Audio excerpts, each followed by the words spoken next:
رب اشرح لي صدري ويسر لي امري واحلل عقدة من لساني يفقهوا قولي. اللهم انا نسألك علما نافعا وعملا متقبلا ورزقا طيبا. اللهم فقهنا في القرآن المجيد. اللهم فقهنا في القرآن المجيد. اللهم انا نسألك من خير ما سألك منه نبيك محمد صلى الله عليه وسلم ونعوذ بك من شر ما استعاذ منه نبيك محمد صلی اللہ علیہ وآلہ وسلم وانت المستعان وعلیک البلاغ ولا حول ولا قوة الا باللہ. اللہم ارحمنا بالقرآن واجعلہ لنا اماما ونورا وہدا ورحمتا. اللہم ذکرنا منہ ما نسینا وعلمنا منہ ما جہلنا وارزقنا تلاوتہ اناء اللیل واطراف النہار واجعلہ لنا حجت یا رب العالمین. اللہم انا نعوذ بک من جہد البلاء ودرک الشقاء وسوء القضاء وشماتۃ الاعداء. ربی یسر ولا تؤثر وتمم بالخیر. اعوذ باللہ من الشیطان الرجیم. بسم اللہ الرحمن الرحیم. سورہ ہود کی آیت نمبر 110. وَلَقَدْ آتَيْنَا مُوسَى الْكِتَابَ، اور البتہ تحقیق دی ہم نے موسیٰ علیہ السلام کو کتاب. فَاخْتُلِفَ فِيهِ وَلَوْلَا كَلِمَةٌ سَبَقَتْ مِنْ رَبِّكَ لَقُضِيَ بَيْنَهُمْ وَإِنَّهُمْ لَفِي شَكٍّ مِّنْهُ مُرِيبٍ.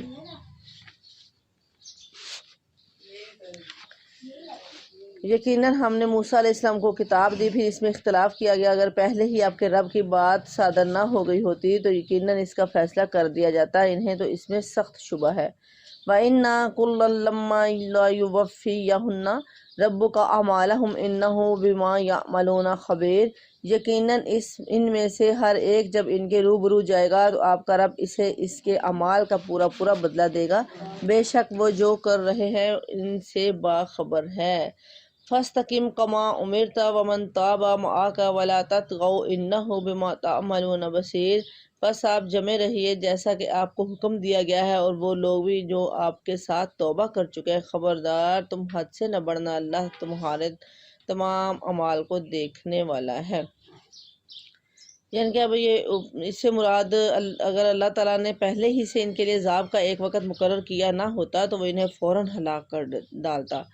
اور اس حد میں نبی صلی اللہ علیہ وسلم اور اہل ایمان کو ایک تو استقامت کی تلقین کی جا رہی ہے جو دشمن کے مقابلے میں ایک بہت بڑا ہتھیار ہے، اور دوسرے طغیان یعنی کہ بغی حد سے بڑھ جانے سے روکا گیا ہے جو اہل ایمان کی اخلاقی قوت کردار کے لیے بہت ضروری ہے. حتیٰ کہ یہ تجاوز دشمن کے ساتھ معاملہ کرتے وقت بھی جائز نہیں ہے کہ کوئی بھی دشمن ہے تو اس پر اگر کوئی آپ کا دشمن ہے تو اس سے بھی حد سے سرکشی نہیں کرنی، حد سے نہیں گزرنا کہ جتنی زیادتی، جیسے بار بار ہم یہی پڑھتے ہیں نا کہ جتنی سے اس نے زیادتی کی ہے اتنی ہی کرنی ہے. پہلے نمبر پہ تو اگر درگزر کر لو، معاف کرو تو اس سے بڑھ کے کچھ بھی نہیں، لیکن جتنا اس نے آپ کو نقصان پہنچایا اتنا ہی، زیادتی نہیں کرنی، حد سے نہیں بڑھنا. وَلَا تَرْكَنُوا إِلَى الَّذِينَ ظَلَمُوا فَتَمَسَّكُمُ النَّارُ وَمَا لَكُم مِّن دُونِ اللَّهِ مِنْ أَوْلِيَاءَ ثُمَّ لَا تُنصَرُونَ. دیکھو ظالموں کی طرف ہرگز نہ جھکنا ورنہ تمہیں بھی دوزخ کی آگ لگ جائے گی، اور اللہ کے سوا اور تمہارا مددگار نہ کھڑا ہو سکے گا اور نہ تم مدد لیے جاؤ گے. وَأَقِمِ الصَّلَاةَ طَرَفَيِ النَّهَارِ وَزُلَفًا مِّنَ اللَّيْلِ إِنَّ الْحَسَنَاتِ يُذْهِبْنَ السَّيِّئَاتِ ذَلِكَ ذِكْرًا لِلذَّاكِرِينَ. دن کے دونوں سروں میں نماز برپا رکھ کر اور رات کی کئی ساعتوں میں، کئی گھڑیوں میں بھی یقیناً نیکیاں برائیوں کو دور کر دیتی ہیں. یہ نصیحت ہے، نصیحت پکڑنے والوں کے لیے. اب یہاں پہ کہا گیا ہے کہ نماز کو صبح و شام لازمی پڑھو، یہ برائیوں کو ختم کرتی ہے. اور رات کی کئی گھڑیوں میں یعنی کہ رات کو اٹھ کر جو نماز پڑھی جاتی، جب سب سو رہے ہوتے ہیں اس وقت جو نماز پڑھی جاتی ہے اللہ تعالیٰ اس سے بڑا خوش ہوتے ہیں. اس کی طرف رغبت دلائی جا رہی ہے کہ اگر تمہیں کسی طرح کی بھی کوئی پریشانی ہے، کوئی دکھ ہے، کوئی نہیں بھی پریشانی، آپ خوشحال بھی ہو تو اللہ کو ہر حال میں یاد کرو، اللہ تعالیٰ کی قرب حاصل ہوتا ہے. جو بندہ رات کو اٹھ کے نمازیں پڑھتا ہے تو اللہ تعالیٰ کے قریب ہوتا ہے، بندہ اللہ کا مقرب بنتا ہے. اللہ کے مقرب بننے کے لیے رات کی گھڑیوں میں نماز پڑھنا بہت ہی زیادہ فضیلت کا باعث ہے. اور یہ نصیحت ہے صرف نصیحت پکڑنے والوں کے لیے، لیکن جو نیکیاں ہوتی ہیں نا یہ برائیوں کو دور کر دیتی ہیں. اور یہ جو نماز ہے اس کے بغیر تو پھر انسان بالکل ہی کسی کام کا ہی نہیں ہے، یہ تو اول درجے پہ ہے. اور جو نفلی ہیں جتنے بھی زیادہ پڑھتے جائیں گے تو یہ برائیوں کو دور کریں گے. ایک نماز کے بعد دوسری نماز تک کے درمیان میں جتنے بھی صغیرہ گناہ ہوتے ہیں تو وہ دوسری نماز جب پڑھتے ہیں تو وہ معاف ہو جاتے ہیں. اسی طرح سے دوسری اس کے درمیان جب ہوتی ہے جو بھی جیسے ظہر سے اثر تک جو گناہ ہوں گے تو جب اثر پڑیں گے تو وہ ختم ہو جائیں گے، صغیرہ گناہ سارے ساتھ ساتھ ہی ختم کر دیے جاتے ہیں۔ اس طرح جو بھی نیکی ہے وہ برائیوں کو دور کر دیتی ہے، اور یہ نصیحت ہے صرف نصیحت پکڑنے والوں کے لیے، یعنی کہ جو نصیحت پکڑنے والے ہیں، جن کو اللہ تعالیٰ نے جن کے دل کھول دیے ہیں، اللہ تعالیٰ جن کو ہدایت کے راستے پہ لے آیا ہے، جن کو اللہ تعالیٰ ہدایت دینا چاہتا ہے، جو سیدھے راستے پہ چلنا چاہتے ہیں، جو اللہ سے توبہ کرتے ہیں، اللہ سے ہدایت مانگتے ہیں، اللہ کی طرف بڑھتے ہیں، انہی کے لیے ہی یہ نصیحت ہے۔ اور جو لوگ اللہ کی طرف آنا ہی نہیں چاہتے، وہ جیسے مرضی بڑھتے جائیں، ان کے لیے کوئی اثر نہیں ہے، وہ بس اوپر سے ہی گزرتا جاتا ہے۔ اللہ تعالیٰ ہمیں صحیح معنوں میں باعمل بنائے۔ آپ صبر کرتے رہیے، یقیناً اللہ تعالیٰ نیکی کرنے والوں کا اجر ضائع نہیں کرتا، ان کے ہر حال میں صبر کیجیے۔ فَلَوْلَا كَانَ مِنَ الْقُرُونِ مِنْ قَبْلِكُمْ أُولُو بَقِيَّةٍ يَنْهَوْنَ عَنِ الْفَسَادِ فِي الْأَرْضِ إِلَّا قَلِيلًا مِّمَّنْ أَنْجَيْنَا مِنْهُمْ وَاتَّبَعَ الَّذِينَ ظَلَمُوا مَا أُتْرِفُوا فِيهِ وَكَانُوا مجرمین۔ پس کیوں نہ تم سے پہلے زمانے کے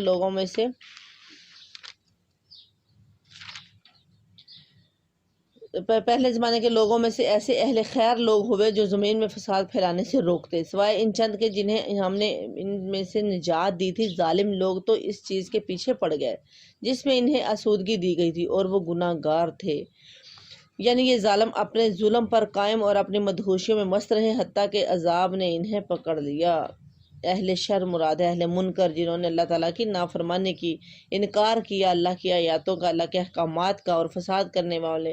وَمَا كَانَ رَبُّكَ لِيُهْلِكَ الْقُرَىٰ بِظُلْمٍ وَأَهْلُهَا مُصْلِحُونَ۔ آپ کا رب ایسا نہیں کہ کسی بستی کو ظلم سے ہلاک کر دے اور وہاں کے لوگ نیکوکار ہوں، یعنی کہ اللہ تعالیٰ ایسا کبھی نہیں کرتا کہ جہاں پہ کوئی نیک لوگ ہوں اور وہاں اس بستی کو تباہ و برباد کر دے۔ اللہ تعالیٰ صرف جو ظلم کرنے والے ان کو بھی اللہ تعالیٰ بہت ڈیل دیتے ہیں، لیکن جب وہ حد سے نکل جاتے ہیں تب اللہ تعالیٰ ظلم کرتا ہے، اور وہ بھی صرف ظالموں پر۔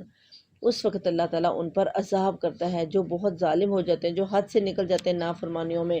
لیکن جہاں پہ اللہ تعالیٰ کے نیک برگزیدہ بندے ہیں، ان پر اللہ تعالیٰ کبھی عذاب نہیں کرتا۔ وَلَوْ شَاءَ رَبُّكَ لَجَعَلَ النَّاسَ أُمَّةً وَاحِدَةً وَلَا يَزَالُونَ مُخْتَلِفِينَ۔ اگر آپ کا پروردگار چاہتا تو سب لوگوں کو ایک ہی راہ پر ایک گروہ کر دیتا، وہ تو برابر اختلاف کرنے والے ہی رہیں گے۔ إِلَّا مَن رَحِمَ رَبُّكَ فَلِذَلِكَ خَلَقَهُمْ وَتَمَّتْ كَلِمَةُ رَبِّكَ لَأَمْلَأَنَّ جَهَنَّمَ من الجنت والناس اجمعین۔ اور ان کے علاوہ جن پر آپ کا رب رحم فرمائے، انہیں تو اسی لیے پیدا کیا، اور آپ کے رب کی یہ بات پوری ہے کہ میں جہنم کو جنوں اور انسانوں سے بھر دوں گا۔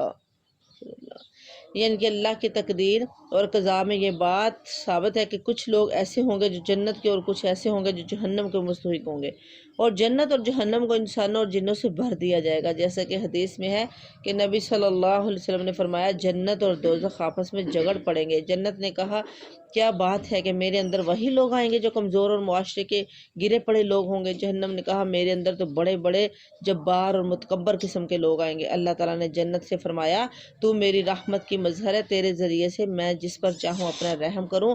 اور جہنم سے اللہ تعالیٰ نے فرمایا، تو میرے عذاب کی مظہر ہے، تیرے ذریعے سے میں جس کو چاہوں سزا دوں۔ اللہ تعالیٰ جنت اور دوزخ دونوں کو بھر دے گا، جنت میں ہمیشہ اس کا فضل ہوگا، حتیٰ کہ اللہ تعالیٰ ایسی مخلوق پیدا فرمائے گا جو جنت کے باقی ماندہ رقبے میں رہے گی، اور جہنم میں کثرت کے باوجود حل میں مزید کا نعرہ بلند کرے گی، یہاں تک کہ اللہ تعالیٰ اس میں اپنا قدم رکھے گا، جس پر جہنم پکار اٹھے گی، قط قط و عزتی کا، بس بس تیری عزت اور جلال کی قسم۔ یہ بخاری شریف کی حدیث ہے کہ وہ کہے گا، اور لائیے، مزید اضافہ کیجیے میرے میں، اور لائیے، یہاں تک کہ اللہ رب العزت اپنی ایڑی جب رکھیں گے تو تب کہے گا، میں پر ہو گئی، میں بھر گئی۔ وَكَلَّا تَقُصُّ عَلَيْكَ مِنْ أَنْبَاءِ الرُّسُلِ مَا نُثَبِّتُ بِهِ فُؤَادَكَ وَجَاءَكَ فِي هَٰذِهِ الْحَقُّ وَمَوْعِظَةٌ وَذِكْرَىٰ لِلْمُؤْمِنِينَ۔ رسولوں کے سب احوال ہم آپ کے سامنے آپ کے دل کی تسکین کے لیے بیان فرما رہے ہیں، اور آپ کے پاس اس سورت میں بھی حق پہنچ چکا جو نصیحت اور واعظ ہے مومنوں کے لیے۔ یہ پوری سورت کن لوگوں کے لیے نصیحت اور واعظ ہے؟ مومنین کے لیے۔ اللہ تعالیٰ نے یہ مومنین کے لیے پوری سورت کے اندر بار بار پچھلے لوگوں کے واقعات تاکید کے ساتھ بیان کیے ہیں، تاکہ مومن لوگ اس سے سبق حاصل کریں۔ وَقُلْ لِلَّذِينَ لَا يُؤْمِنُونَ اعْمَلُوا عَلَىٰ مَكَانَتِكُمْ إِنَّا عَامِلُونَ، ایمان نہ لانے والوں سے کہہ دیجئے کہ تم اپنے طور پر عمل کیے جاؤ، ہم بھی عمل میں مشغول ہیں۔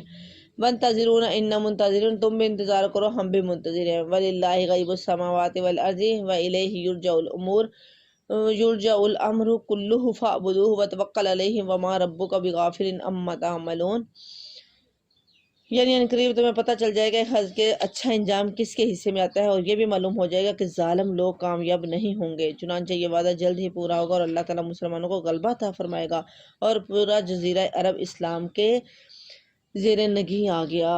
اللہ تعالیٰ کے یعنی کہ پورا عرب جو ہے وہ مسلمان ہو گیا، اسلام لے آیا۔ زمین اور آسمان کا علم غیب اللہ تعالیٰ ہی کو ہے، تمام معاملات کا رجوع بھی اسی کی جانب ہے، پس تجھے اسی کی عبادت کرنی چاہیے اور اسی پر بھروسہ رکھنا چاہیے، اور تم جو کچھ کرتے ہو اللہ اس سے باخبر ہے۔ یعنی کہ آسمان کا علم کس کو ہے؟ صرف اور صرف اللہ تعالیٰ کو، اللہ کے علاوہ کسی اور کو علم غیب نہیں ہے، اور تمام معاملات آخر کس کی طرف جانے ہیں؟ اللہ تعالیٰ کی طرف۔ تو پھر عبادت بھی اسی کی کرنی چاہیے، بھروسہ بھی اسی کا اوپر ہونا چاہیے۔ اللہ کہہ رہے ہیں جب تمہیں پتہ ہے کہ سب نے جانا بھی اسی کی طرف ہے اور سارے کام بھی اسی کی طرف لوٹائے جائیں گے، اور پھر آسمانوں کا اور زمینوں کا غیب بھی جاننے والا اللہ ہی ہے، تو پھر بھروسہ بھی اسی پہ رکھو اور عبادت بھی اسی کی کرو۔ پھر تو عبادت بھی اسی کی کرنی چاہیے اور بھروسہ بھی اسی کا رکھنا چاہیے، پھر ادھر ادھر جانے کی کیا ضرورت ہے، یہ کسی اور پہ بھروسہ کرنے کی کیا ضرورت ہے؟ ہر حال میں اللہ پر بھروسہ کرنا چاہیے میری بہنوں۔ صحابہ کرام کہتے تھے کہ اگر ہمیں تو کسی تسمے کی بھی ضرورت پڑتی ہے تو ہم اللہ سے مانگتے ہیں، کہ جوتے کا تسمہ ٹوٹ جاتا ہے نا، تو ہم وہ بھی کسی اور کے آگے نہیں ہاتھ پھیلاتے ہیں کہ ہمیں تسمہ چاہیے، ہمارا تسمہ ٹوٹ گیا، وہ بھی ہم اللہ ہی کی طرف رجوع کرتے ہیں کہ ہمارا تسمہ ٹوٹ گیا ہے، تو اللہ ہی سے مانگنا چاہیے، اللہ ہی دینے والا ہے میری بہنوں۔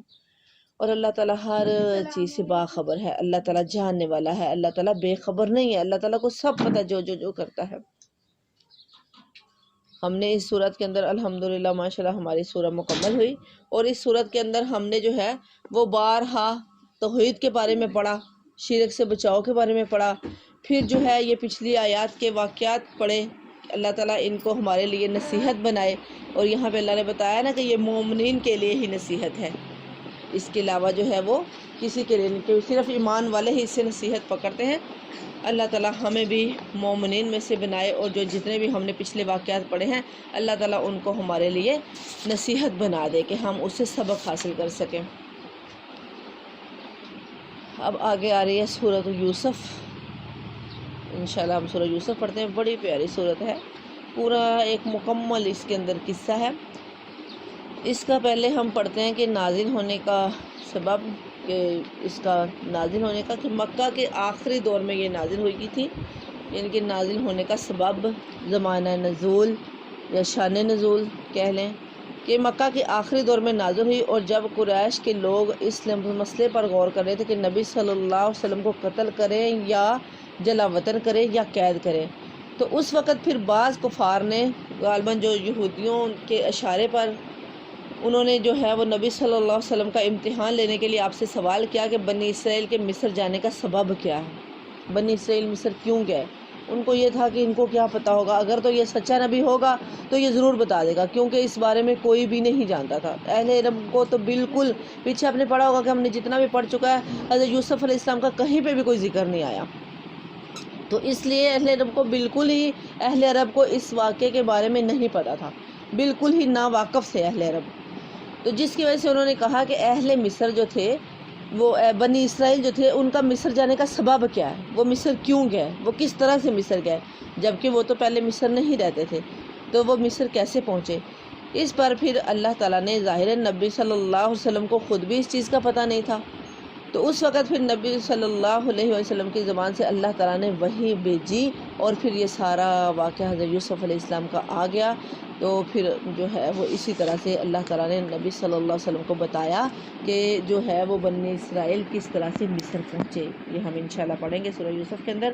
تو تھوڑا سا جو ہے وہ ہم تاریخی حالات کو مد نظر رکھتے ہیں جس سے یہ صحیح سے سمجھ آ جائے گی کہ حضرت یوسف علیہ السلام جو تھے یہ حضرت یعقوب علیہ السلام کے بیٹے، حضرت اسحاق کے پوتے اور حضرت ابراہیم کے پرپوتے تھے۔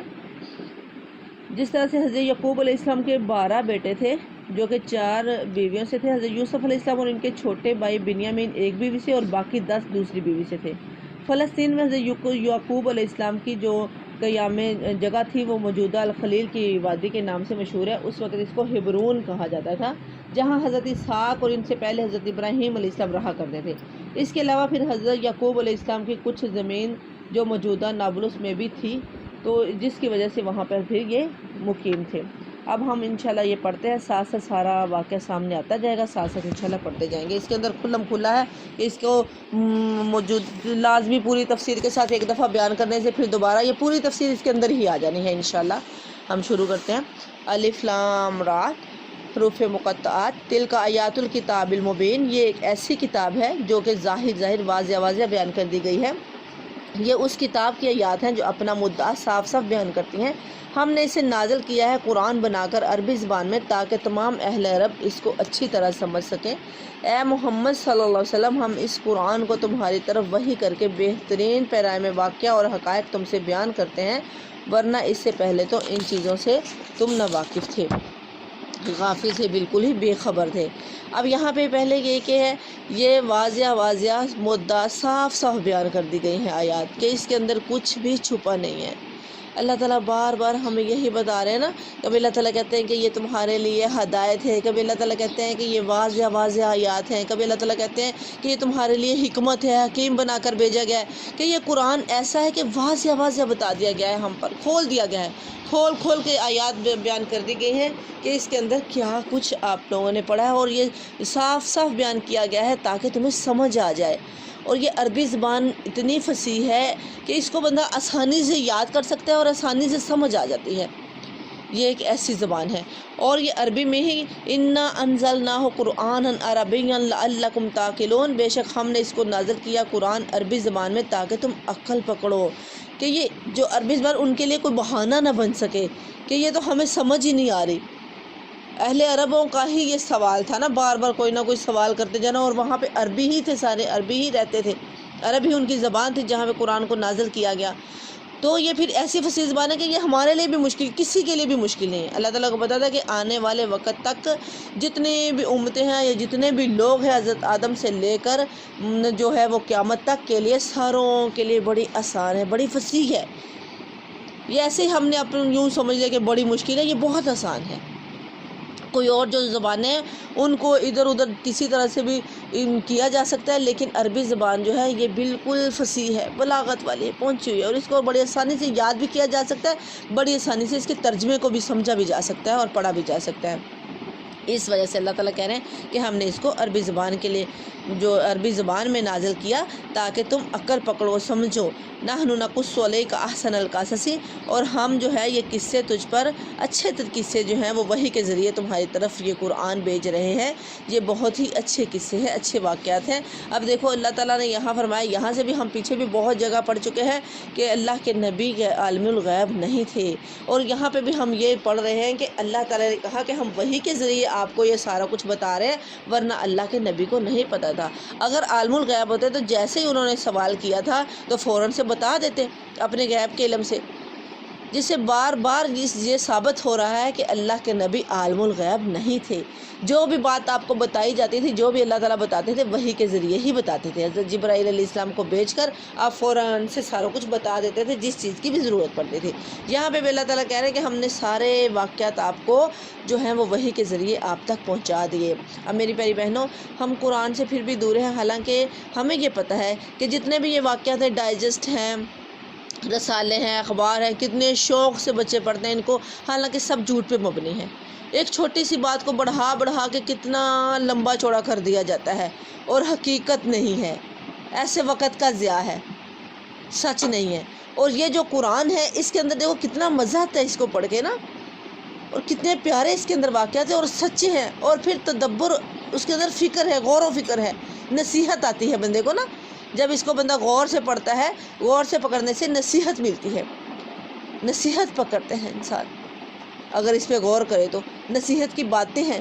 ان واقعات سے ہمیں بہت کچھ حاصل ہوتا ہے، ہمیں پتہ چلتا ہے کہ ہم نے زندگی کس طرح سے گزارنی ہے، اور یعنی کہ بہت کچھ ہمیں حاصل ہوتا ہے۔ کتنے پیارے واقعات ہیں، اور پھر اتنی لمبی اتنی بڑی بات کو جو ہے وہ چھوٹی سی بات کے اندر سمو دیا جاتا ہے، سارا کچھ اس کے اندر بتا دیا جاتا ہے۔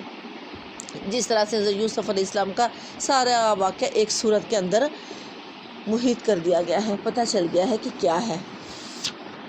پڑھتے ہیں وَإِن كُنتَ مِن قَبْلِهِ لَمِنَ الْغَافِلِينَ۔ اس سے پہلے تو آپ بالکل بے خبر تھے۔ اس قال یوسف لأبیہ، اور یہ کہ اس وقت کا ذکر ہے کہ جب یوسف علیہ السلام نے اپنے باپ سے کہا، ابا جان میں نے خواب دیکھا ہے کہ 11 ستارے ہیں اور سورج اور چاند ہیں اور وہ مجھے سجدہ کر رہے ہیں۔ جواب میں اس کے باپ نے کہا، بیٹا آپ یہ خواب اپنے بھائیوں کو نہ سنانا ورنہ وہ تیرے در پہ آزار ہو جائیں گے۔ حقیقت یہ ہے کہ شیطان آدمی کا کھلا دشمن ہے۔ میری پیاری بہنوں، یہاں سے ہمیں یہ سبق میں حاصل ہوتا ہے کہ جو شیطان ہے یہ کھلا دشمن ہے۔ جو اچھا خواب ہوتا ہے نا، جو آپ کو بہت اچھا خواب آ جائے کبھی، تو وہ کسی کو نہیں بتانا چاہیے، ہاں سوائے اس بندے کے کہ جو آپ کو پتہ ہے کہ بڑا محسن ہے، بڑا میرا جو ہے وہ عزیز ہے، کہ حسد کی جو ہے نا، جو اگر کوئی اچھا خواب ہو تو پھر شیطان کھلا دشمن ہے کہ وہ حسد بھی آ سکتا ہے نا کسی دوسرے کے اندر، جس کی بنا پہ منع کیا گیا۔ اسی بنا پہ حضرت یعقوب علیہ السلام نے منع کیا کہ آپ نے یہ خواب، کیونکہ ظاہر ہے وہ پیغمبر تھے، ان کو سمجھ آ گئی تھی کہ اس خواب کی تعبیر کیا ہے، ان کو پتہ چل گیا تھا کہ یہ خواب کیا ہے۔ اس وجہ سے انہوں نے کہا کہ آپ کہیں اپنے بھائیوں کو نہ بتا دینا، اس ڈر سے کہ کہیں وہ حسد نہ کر لیں، کیونکہ آدمی انسان کا یہ نہیں کہا، تھوڑی سی یہ بات کی دی کہ جو ہے وہ شیطان کھلا دشمن ہے۔ یہ نہیں کہا کہ تمہارے بھائی یہ کریں گے وہ کریں گے، صرف یہ کہا کہ تمہارے بھائی جو ہیں ان کے دلوں کے اندر کچھ ایسا نہ آ جائے کہ شیطان جو ہے وہ کھلا دشمن ہے، اس وجہ سے آپ ایسا خواب بیان ہی نہ کرنا کہ جس سے وہ تمہارے در پہ آزار ہو جائیں، یعنی کہ وہ کوئی ایسا مکر کریں تمہارے لیے، کوئی ایسی تدبیر کریں تمہارے لیے کہ تمہیں نقصان پہنچانے کی۔ باپ تھے نا، ان کو پتہ تھا کہ وہ ہر وقت یہ سمجھتے تھے کہ ہمارا باپ ان سے زیادہ پیار کرتا ہے، اس لیے انہوں نے کہا کہ جب ان کے ذہنوں میں یہ چیز ہے کہ زیادہ پیار کرتا ہے تو شیطان جو ہے وہ کچھ اور بھی دلوں میں نہ ڈال دے، تو جس سے ہمیں یہ پتہ چلتا ہے کہ شیطان کھلا دشمن ہے۔ تو ہر بات میں، ہر چیز میں ہم نے احتیاط سے کام لینا ہے۔ وَكَذَلِكَ يَجْتَبِيكَ رَبُّكَ وَيُعَلِّمُكَ مِن تَأْوِيلِ الْأَحَادِيثِ، اور جیسا تو نے اور ایسا ہی خواب جیسا کہ تو نے خواب میں دیکھا ہے، تیرا رب تجھے اپنے کام کے لیے منتخب کرے گا اور تجھے باتوں کی تہ تک پہنچنا سکھائے گا، اور تیرے اوپر اور آل یعقوب پر اپنی نعمت اس طرح پوری کرے گا جس طرح اس سے پہلے وہ تیرے بزرگوں ابراہیم اور اسحاق پر کر چکا ہے۔ یقیناً تیرا رب علیم اور حکیم ہے۔ حضرت یعقوب علیہ السلام کو پتہ چل گیا کہ اللہ تعالیٰ میرے بیٹے کو، حضرت یوسف علیہ السلام کو نبی بنانے والے ہیں۔ انہوں نے کہا کہ ایسا ہی ہوگا جس طرح سے اس سے پہلے کہ تیرے باپ جو تھے اسحاق، ابراہیم، ان کو اللہ تعالیٰ نے چن لیا، اسی طرح اللہ تعالیٰ تجھے بھی چننے والا ہے، اور یقیناً تیرا رب تو بڑا ہی جاننے والا اور حکیم ہے۔ حقیقت یہ ہے کہ یوسف علیہ السلام اور اس کے بھائیوں کے قصے میں ان پوچھنے والوں کے لیے بڑی نشانیاں ہیں۔ یہ قصہ کچھ یوں شروع ہوتا ہے کہ اس کے بھائیوں نے آپس میں کہا کہ یہ یوسف، اب یہ یہاں پہ تعویل الاحادیث کا جو مطلب ہے یہ بھی صرف یہی کہ معاملہ فہی اور حقیقت رسی، یعنی کہ صرف یہی نہیں کہ تعبیر، خوابوں کی تعبیر کا ہی علم، بلکہ یہ کہ معاملہ فہمی تک پہنچے گا اور حقیقت کی باتوں کو جان لے گا، کہ صحیح معنوں میں اللہ تعالیٰ اتنا فہم دے گا کہ وہ اندر تک لوگوں کو سمجھ لے گا۔ وَإِذْ قَالُوا لَا يُوسُفُ، اور اس کے بھائیوں نے آپس میں کہا کہ یہ یوسف اور اس کا بھائی دونوں ہمارے والد کو ہم سے زیادہ محبوب ہیں، حالانکہ ہم تو پورا جتھا ہے، یعنی کہ ہم ماشاءاللہ سے 10 ہیں، زیادہ ہیں۔ سچی بات یہ ہے کہ ہمارے ابا جان بالکل ہی بہک گئے ہیں۔ اب دیکھو یہاں پہ سب سے پہلے انہوں نے یہ کتنا ورڈ غلط بولا نا، یہاں سے ہی ان کے بات جو ہے وہ شروع ہو گئی گمراہی کی، کہ انہوں نے باپ کو کہہ دیا کہ بہک گئے ہیں، بے ادبی آ گئی، ادب کا تقاضا ہی ختم ہو گیا کہ باپ ہے اور ان کا ادب و احترام کرنا ہے۔ تو جب باپ کا ادب و احترام ہی ختم ہو گیا تو آگے پھر شیطان نے کیا کیا کروایا، چلو یوسف کو قتل کر دو یا اسے کہیں پھینک دو تاکہ تمہارے والد کی توجہ صرف تمہاری ہی طرف ہو جائے۔ میری پیاری بہنوں، کوئی اور مقصد نہیں تھا، صرف حسد۔ مین پوائنٹ حسد کہاں تک پہنچا دیتا ہے انسان کو، یہ ہم نے ساتھ ساتھ تھوڑا تھوڑا سبق لیتے جانا ہے نا، تاکہ ہمیں عملی نکات سمجھ میں آ جائیں کہ ہم نے کیا کرنا ہے، کیونکہ ہر قصے کے اندر جو اللہ تعالیٰ نے اس قرآن کے اندر بیان کیے ہیں ان کے اندر ہمارے لیے نصیحت ہے، مومنین کے لیے نصیحت بنایا گیا ہے کہ یہ صرف قصے سمجھ کے ان کو نہیں پڑھ لینا، ان سے کچھ حاصل کرنا ہے۔ اللہ تعالیٰ ہمیں باعمل بنائے، ہمیں کچھ نہ کچھ لینے کی جو ہے وہ ترغیب دے، اللہ تعالیٰ ہدایت دے صحیح راستے کی طرف، کہ ہم صرف اس کو قصہ ہی سمجھ کے نہ سن لیں اور پڑھ لیں، کہ اللہ یہ یہاں پہ ہم نے ساتھ ساتھ یہ ان چیزوں سے انشاءاللہ بچتے جانا ہے جن چیزوں کا وہ شکار ہو گئے، کہ سب سے پہلے انہوں نے بے ادبی کی، اپنے والد کا ہی لحاظ نہیں کیا، والد کو یہ کہہ رہے ہیں کہ بہک گیا ہے ہمارا باپ۔ اس کے بعد پھر انہوں نے کہا کہ قتل کر دیتے ہیں، اور وجہ کیا تھی؟ حسد، صرف یہ کہ ہمارا باپ ان کے زیادہ قریب ہوتا، نہ یہ ہوگا اور نہ ہی ہمارا باپ ان سے پیار کرے گا، اگر یہ نہیں ہوگا تو ہمارا باپ ہم سے پیار کرے گا، ہمارے زیادہ قریب ہو جائے گا نا۔ صرف حسد کی بنا پہ اتنا بڑا قدم اٹھا لیا۔ اللہ تعالیٰ ہمیں حسد سے محفوظ رکھے۔ اسی لیے تو کہا گیا نا، حدیث میں آتا ہے کہ حسد ایک ایسی برائی ہے کہ جو نیکیوں کو کھا جاتی ہے، جس طرح سے کہ لکڑی کو آگ کھا جاتی ہے، اسی طرح سے ہی نیکیوں کو حسد کھا جاتا ہے۔ یہ کام کر لینے کے بعد پھر نیک بن رہنا۔ استغفر اللہ۔ ساتھ ہی دیکھو یہ تیسری بات ہمارے لیے کتنی اہم ہے کہ یہ کام کر کے پھر نیک بن جانا۔ ہم بھی تو ایسے کہتے ہیں نا، کوئی بات نہیں، ایک دفعہ یہ کر لیتے ہیں، اس کے بعد توبہ کر لیں گے، نیک بن جائیں گے۔ کہ بہت سارے ایسے لوگ ہیں جو گناہ پہ گناہ کرتے چلے جاتے ہیں اور اوپر سے اتنے معصوم اور نیک دکھائی دیتے ہیں کہ پتہ ہی نہیں ہوتا کہ ایسا کچھ کر رہے ہیں۔ اس میں بھی بہت بڑا سبق ہے کہ میری پیاری بہنوں، ایسا سوچنا ہی کیوں، ایسا کرنا ہی کیوں، جس کے بعد یہ کہنا کہ بعد میں نیک بن جانا، کہ ایک دفعہ قتل کر دیتے ہیں بعد میں نیک بن جانا۔ استغفر اللہ۔ ایسے ہی کہ سوچتے ہیں نا ہم بھی، کوئی بات نہیں، ایک دفعہ یہ کر لیتے ہیں، بعد میں توبہ کر لیں گے، بعد میں نیک بن جائیں گے۔ اللہ تعالیٰ عمل کی توفیق عطا فرمائے۔ یہ سبق کے پوائنٹ ہیں، ان کو ذہن میں رکھنا ہے، ٹھیک ہے؟ یہ عملی نکات ہیں، ان پہ عمل کرنا ہے انشاءاللہ، کہ ایسا کبھی نہیں سوچنا کہ یہ کر لیں گے تو اس کے بعد نیک بن جائیں گے۔ یہ کام کر لینے کے بعد پھر نیک بن جانا، اس پر ان میں سے ایک بولا، یوسف کو قتل نہ کرو، اگر کچھ کرنا ہی ہے تو اسے کسی اندھے کنویں میں ڈال دو، کوئی آتا جاتا قافلہ اسے نکال لے جائے گا۔ اس قرارداد پر انہوں نے جا کر اپنے باپ سے کہا، ابا جان، کیا بات ہے کہ آپ یوسف علیہ السلام کے معاملے میں ہم پر بھروسہ ہی نہیں کرتے، حالانکہ ہم اس کے سچے خیر خواہ ہیں، کل اسے آپ ہمارے ساتھ بیچ دیجئے، کچھ چر چگ لے گا اور کھیل کود سے بھی دل بہلائے گا، ہم اس کی حفاظت کو موجود ہیں، یعنی کہ ہم ہیں، ہم بہت اچھے سے اس کی حفاظت کریں گے۔ باپ نے کہا، تمہارا اسے لے جانا مجھے شاق گزرتا ہے، مجھے تو بہت پریشانی سی ہوتی ہے، مجھے اچھا نہیں لگ رہا، مجھے ٹینشن ہے، مجھے جو ہے وہ شاق میں مشقت میں ڈال رہا ہے اس کا لے جانا، اور مجھ کو اندیشہ ہے کہ کہیں اسے بیڑیا یا جو ہے وہ نہ پھاڑ کھائے جب تک کہ تم اس سے غافل ہو۔ انہوں نے جواب دیا، اگر ہمارے ہوتے ہوئے اسے بیڑیا نے کھا لیا تو جب کہ ہم ایک جتھا ہے، یہ کیسے ممکن ہے کہ بیڑیا کھا لے؟ ہم ماشاءاللہ اتنے زیادہ، ایک پورا جتھا ہے، ایک پورا گروہ ہے ہمارا، کہ ہم 10 ہیں، تو اس کو بیڑیا کیسے کھا سکتا ہے ہمارے باپ؟ آپ کیسے گمان کر رہے ہیں؟ ایسا نہ سوچئے، ہمارے ساتھ بیچ دیجئے، ہم اس کی پوری حفاظت کریں گے۔ تب تو ہم بھی بڑے ہی نکمے ہوں گے اگر اس طرح سے اصرار کر کے جب وہ اسے لے گئے، ان کے کہتے ہیں کہ اگر ہمارے ہوتے ہوئے ہمارے بھائی کو بیڑیا کھا لے تو ہم تو بڑے نکمے ہیں، اس صورت میں اس وقت نکمے ہو جائیں گے۔ اس طرح اصرار کر کے جب وہ اسے لے گئے اور انہوں نے طے کر لیا کہ اسے ایک اندھے کنویں میں چھوڑ دیں، تو ہم نے یوسف کو وحی کی کہ ایک وقت آئے گا جب تو ان لوگوں کو ان کی یہ حرکت جتائے گا، یہ اپنے فعل کے نتائج سے بے خبر ہیں۔ شام کو وہ روتے پھرتے، یعنی کہ وہاں پہ ہی اللہ تعالیٰ نے وحی بھیج دی کہ جبرائیل علیہ السلام آئے کہ کہیں پریشان نہ ہو جائے، اندھے کنویں میں نا بچہ ہے تو ڈر نہ جائے، بہک نہ جائے، وہ آ کے باتیں کرتے رہے، وہ یہی کہتے رہے کہ تو ڈرنا، پریشان نہیں ہونا، ایک وقت ایسا آئے گا کہ تجھے اللہ تعالیٰ بہت زیادہ علم سے نوازے گا، تجھے اللہ تعالیٰ جو ہے وہ ایک سلطنت کا مالک بنائے گا، لیکن وہ اس چیز سے بے خبر ہیں، اور پھر یہ تیرے سامنے آئیں گے، یہ جو ہے یہ جو کچھ انہوں نے کیا ہے اس کے نتیجے میں وہ تو بے خبر ہے، ان کو تو پتہ نہیں کہ وہ کیا کر چکے ہیں، لیکن ایک وقت آئے گا کہ وہ تیرے سامنے ہوں گے، تو تو انہیں پریشان نہیں ہونا۔ اب شام کو وہ روتے پیٹتے اپنے باپ کے پاس آئے اور کہا، ابا جان، ہم دوڑ کر مقابلہ کرنے میں لگ گئے تھے اور یوسف کو ہم نے اپنے سامان کے پاس چھوڑ دیا تھا کہ اتنے میں بیڑیا آ کر اسے کھا گیا، آپ ہماری بات کا یقین نہ کریں چاہے ہم سچے ہی ہوں، اور وہ یوسف کے قمیص پر جھوٹ موٹ کا خون لگا کر لے آئے تھے۔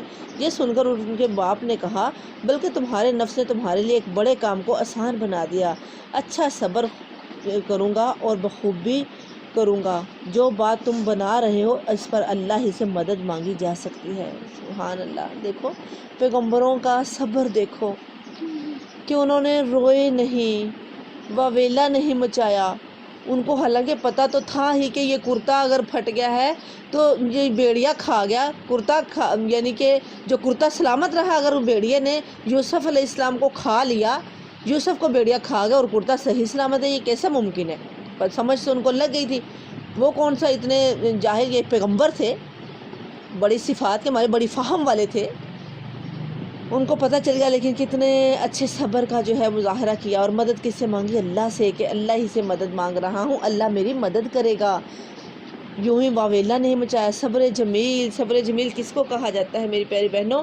فصبر جمیل، اچھا صبر۔ اچھا صبر کیا ہے؟ اس سے مراد ایسا صبر ہے کہ جس میں شکایت نہ ہو، فریاد نہ ہو، آہوزاری نہ ہو، یہ ہوتا ہے صبر۔ جس کے اندر یہ سارا کچھ ہو وہ ہے صبر جمیل، کہ ٹھنڈے دل سے اس کو مصیبت کے وقت برداشت کیا جائے۔ اور اعلیٰ ظرفی، جب انسان پر مصیبت آ پڑے نا، اس وقت اعلیٰ ظرفی کا مظاہرہ، ٹھنڈے دل کے ساتھ اس کو برداشت کرنا، آہوزاری نہ کرنا، اس کو صبر جمیل کہتے ہیں۔ یہ صبر جمیل نہیں ہوتا کہ یوں بڑا شور شور مچا کے اور پھر کہنا کہ ہم صبر کر رہے ہیں، اس کو صبر نہیں کہا جاتا۔ یہاں پہ مجھے بات یاد آئی، کیونکہ میں نے بھی ایک دن تھوڑا سا دیکھا تھا، یہ یہودیوں نے بنائی ہوئی ہے نا یوسف علیہ السلام پہ جو مووی بنائی ہوئی ہے، کبھی نہیں دیکھنی چاہیے، یہ ان کی سازش ہے، یہ ان کی چال ہے، سراسر اس کے اندر جھوٹ ہے۔ نمبر ایک تو اللہ کے انبیاء کو ایک جو اداکار فنکار ہیں ان کا کردار دینا کتنا سخت گناہ ہے۔ یہ کیا چیز ہے؟ ہمارے پیغمبر جو ہیں، انبیاء جو ہیں، کتنے وہ معزز، کتنے محترم، اور ایک عام جو ایک فنکار اداکار غلط کام کرنے والے، ان کو ان کا کردار دینا کتنی غلط بات ہے، یہ کتنی توہین ہے، کتنی ذلت ہے۔ یہ مسلمانوں کے لیے تو یہ مرنے کا مقام ہے، اور ان کو دیکھنا بہت سخت گناہ ہے، نہیں دیکھنا چاہیے ان کو۔ دوسرے نمبر پہ سب جھوٹ پہ مبنی ہے، سراسر جھوٹ ہے اس کے اندر، کچھ بھی سچ نہیں میری پیاری بہنوں۔ سچ یہی ہے جو ہم قرآن میں پڑھ رہے ہیں، اس کے علاوہ جو اپنے آپ سے بندہ خود سے کچھ اس کے اندر جوڑے گا تو وہ تو غلط ہے۔ جتنا ہمیں اللہ نے بتا دیا اتنا ہی ہمیں پتہ ہونا چاہیے کہ وہی سچ ہے، کیونکہ اس سے پہلے تو نہ کسی کو پتہ تھا نہ کچھ، اللہ تعالیٰ وحی کے ذریعے اللہ کے نبی کو بتا رہے ہیں، یہ قرآن پورے کا پورا جو سورہ یوسف اتاری گئی ہے یہی سچ ہے، اس کے علاوہ کچھ بھی کسی کو نہیں پتہ۔ ادھر ایک قافلہ آیا اور اس نے اپنے سکوں کو پانی لانے کے لیے بھیجا، یعنی کہ جو پانی پلانا تھا۔ سکے نے جو کنویں میں ڈول ڈالا تو یوسف علیہ السلام کو دیکھ کر پکار اٹھا، مبارک ہو، یہاں تو ایک لڑکا ہے۔ ان لوگوں نے اس کو مال تجارت سمجھ کر چھپا لیا، حالانکہ جو کچھ وہ کر رہے تھے خدا اس سے باخبر تھا۔ اب تیسرا کردار دیکھو ان کا فعل، انہوں نے بھی کتنا برا، یہ بھی کتنا برا کردار ہے۔ حالانکہ حقیقت تو یہ تھی کہ ان کو چاہیے تو یہ تھا کہ آخر یہ بچہ ہے، یہاں کے ہی کسی قبیلے کا ہے نا، تو ہم اعلان کرواتے، کسی کو بتاتے کہ یہ بچہ ہمیں ملا ہے، کسی کو یعنی کہ کس کا ہے، لیکن انہوں نے فٹافٹ اس کو چھپا لیا۔ اور مقصد کیا تھا کہ لالچ آ گیا دل کے اندر، یہ نہیں کہ نیکی کمائیں یا دیکھیں کہ کیا ہے، لالچ آ گیا کہ اس کو جو ہے وہ ہم بیچ دیں گے، اسے پیسہ کمائیں گے، اس کو غلام بنا لیں گے اور پھر اس کو جا کر بیچ دیں گے۔ اور پھر انہوں نے کیا کیا، جو ایسے ہی جو نیچے سے گری پڑی چیز ملتی ہے نا اس کی قدر بھی نہیں ہوتی، اور انہوں نے پہچانا ہی نہیں کہ یہ کیا ہے، اور انہوں نے بہت سستے دام چند سکوں کے بدلے میں بہت سستے داموں آپ کو بیچ ڈالا۔ آخرکار انہوں نے اس کو تھوڑی سی قیمت پر چند درہموں کے بس بیچ ڈالا، اور وہ اس کی قیمت کے معاملے میں کچھ زیادہ کے امیدوار نہ تھے۔ امیدوار کیوں ہوتے؟ ان کی کون سا اپنی چیز تھی؟ گری پڑی جو چیز ہوتی ہے نا وہ بندہ سوچتا ہے جتنے بھی ملے اتنے ہی کافی ہیں، اتنا نہیں سمجھا، اتنا نہیں سوچا کہ ان کی قدر کیا ہے، یہ کیا پہچان نہ سکے نا، فہم نہیں تھی، جاہل تھے۔ ان کا کردار، ان کی شروعات ہی ان کی ایسی تھی، ان کی ذہنیت ہی ان کے اندر لالچ آ گیا، اور انہوں نے فٹافٹ چھپا لیا کہ اس کو تو یہ تو غلام بنا کے تو بیچیں گے تو ہمیں پیسے ملیں گے۔ مصر کے جس شخص نے اسے خریدا اس نے اپنی بیوی سے کہا اس کو اچھی طرح رکھنا۔ چوتھا کردار دیکھیں میری بہنوں، کتنا اچھا کردار تھا کہ اللہ تعالیٰ نے کسی نہ کسی طریقے سے مصر کے اندر وہاں پہ رہنے کا اور وہاں پہ بڑا اچھا قدم جمانے کا ذریعہ بنانا تھا نا، جس کی وجہ سے جو مصر کا عزیز تھا، مصر کا جو شخص تھا جس نے خریدا، اس نے جو ہے اس کے دل کے اندر اللہ تعالیٰ نے محبت ڈال دی، اس نے سمجھ لیا کہ یہ بچہ بڑا آگے جا کے جو ہے یہ بڑا ذہین ہے، سمجھ لیا کہ یہ تو عام بچہ نہیں ہے، علم و حکمت والا ہے، رکھنے والا ہے۔ اس نے اپنی بیوی سے کہا اس کو اچھی طرح رکھنا، بعید نہیں کہ یہ ہمارے لیے مفید ثابت ہو، کہ انہوں نے سمجھ لیا، جانچ لیا کہ بڑا عقل مند ہے، کہ یہ ہمارے لیے بڑا مفید ثابت ہوگا۔ ان کے ہاں اولاد نہیں تھے، انہوں نے کہا ہم اس کو اپنا بیٹا بنا لیتے ہیں۔ ہم اس کو بیٹا بنا لیتے ہیں۔ اپنی بیوی سے کہا کہ اس کا اچھے سے خیال رکھنا، اس کو اچھے سے تعلیم دلوانا، اچھی تربیت کرنا، اچھے سے خیال رکھنا، اس کو ہم اپنا بیٹا بنا لیں۔ اس طرح ہم نے یوسف کے لیے اس سرزمین میں قدم جمانے کی صورت نکالی اور اسے معاملہ فہمی کی تعلیم دینے کا انتظام کیا۔ یعنی کہ اصل جو تعلیم ہے، معاملہ فہمی ضروری نہیں کہ جو تعلیم ہم دلواتے ہیں اسکولوں کا وہی تعلیم ہوتی ہے، اصل تعلیم یہی ہوتی ہے کہ تربیت میں جو انسان تعلیم حاصل کرتا ہے، تجربے سے جو حاصل کیا جاتے ہیں نا، وہ کچھ اور ہی ہوتا ہے جو تجربے سے حاصل کیا جاتا ہے نا، کہ ان تجربات انسان کو کہاں تک کیا کچھ سکھا دیتے ہیں۔ تو اللہ تعالیٰ نے کہا کہ معاملہ فہمی کی تعلیم دینے کا انتظام کیا اور اس زمین کے اندر قدم جمانے کا ایک ذریعہ بنا دیا۔ اللہ تعالیٰ کرنے پہ قادر ہے نا، جس طرح سے اللہ تعالیٰ نے حضرت محمد صلی اللہ علیہ وسلم کو مکہ سے مدینہ تک پہنچا دیا۔ اللہ تعالیٰ کے ہر کام کے اندر حکمت ہے نا، کہ ساتھ ساتھ ہم نے یہ بھی دیکھنا ہے کہ دیکھو کتنا زیادہ مکہ میں جو ہے وہ کافروں نے کہ امید نہیں تھی مکہ سے نکل سکیں گے، جس طرح سے وہ دشمن تھے، لیکن اللہ تعالیٰ نے کس طریقے سے مدینہ نے پہنچا دیا۔ پھر مدینہ کو جو ہے وہ پوری سرزمین ہی اسلام کی بنا دیا، اسلام کا ایک گڑھ بنا دیا۔ اسی طرح سے اللہ تعالیٰ نے حضرت یوسف علیہ السلام کو کہاں سے کہاں پہنچا دیا، کہ مصر میں رہنے کا، قدم جمانے کا ایک سبب بنا دیا۔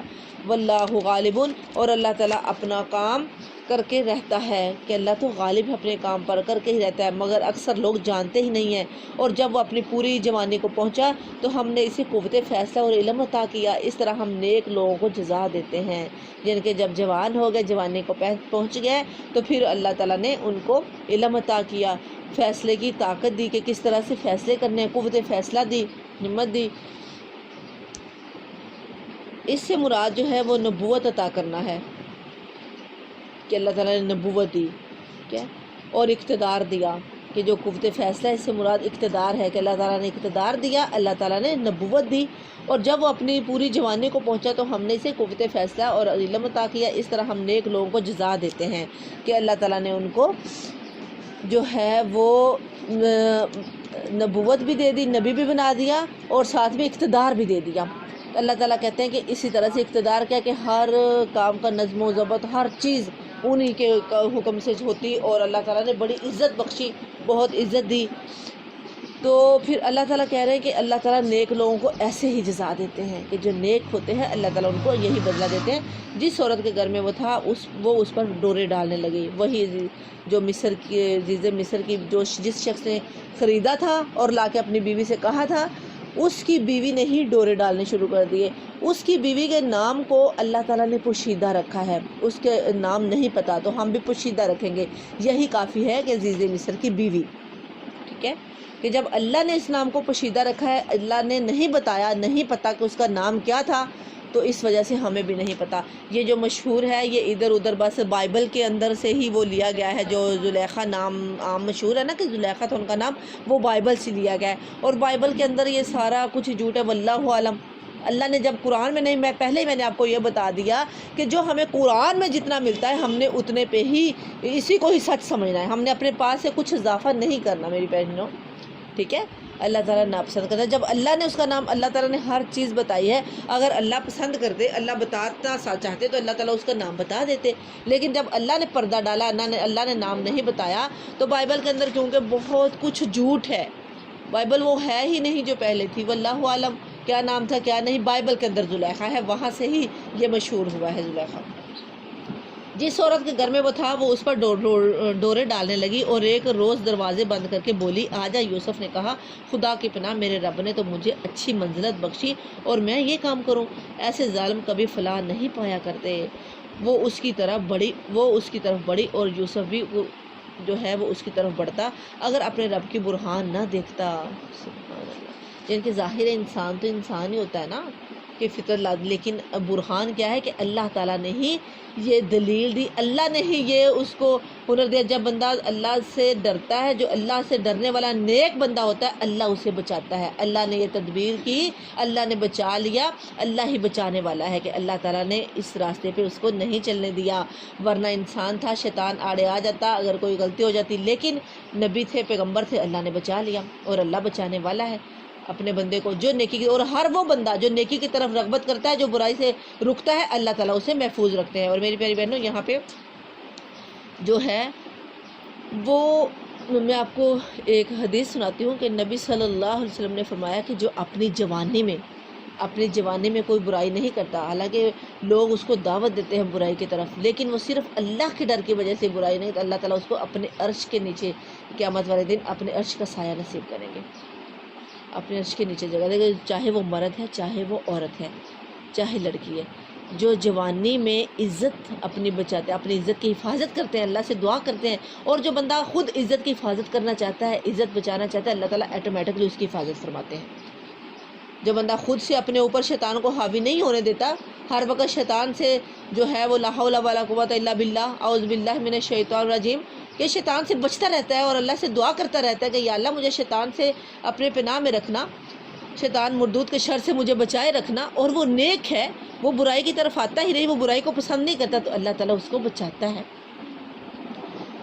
حضرت یوسف علیہ السلام نے اللہ سے مدد مانگی تو اللہ تعالیٰ نے ان کو برہان کہا کہ حالات کے اتار چڑھاؤ تو اللہ کی طرف سے جب انسان برائی سے بچتا ہے تو اللہ برہان دکھاتا ہے۔ برہان اسے کہا جاتا ہے جو اللہ کی سجائی ہوئی دلیل ہوتی ہے، کہ جو اللہ تعالیٰ جن کی طرف سے ہی کوئی سجائی ہوئی دلیل ہوتی ہے تو اس کو پھر برہان کہا جاتا ہے، کہ اللہ تعالیٰ نے راستہ بتا دیا، اللہ نے ان کو بچا لیا، اللہ نے پھیر لیا اس برائی سے، اور اللہ ہی پھیرنے والا ہے۔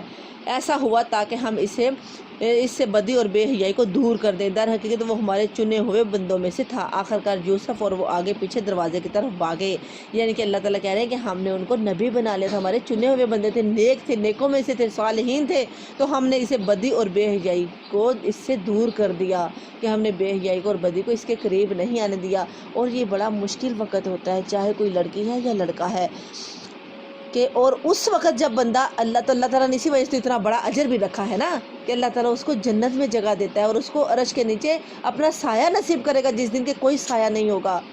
جو اپنی عزت کی حفاظت کرتا ہے، جو برائی کی طرف دعوت دینے والے کے لیے وہ اس کی طرف نہیں جاتا، اس کو چھوڑ کر وہ اللہ تعالیٰ کا احکام مانتا ہے کہ اللہ نے کہا ہے کہ یہ گناہ ہے، یہ حرام ہے، اور اس کے لیے اللہ نے حد رکھ دی ہے۔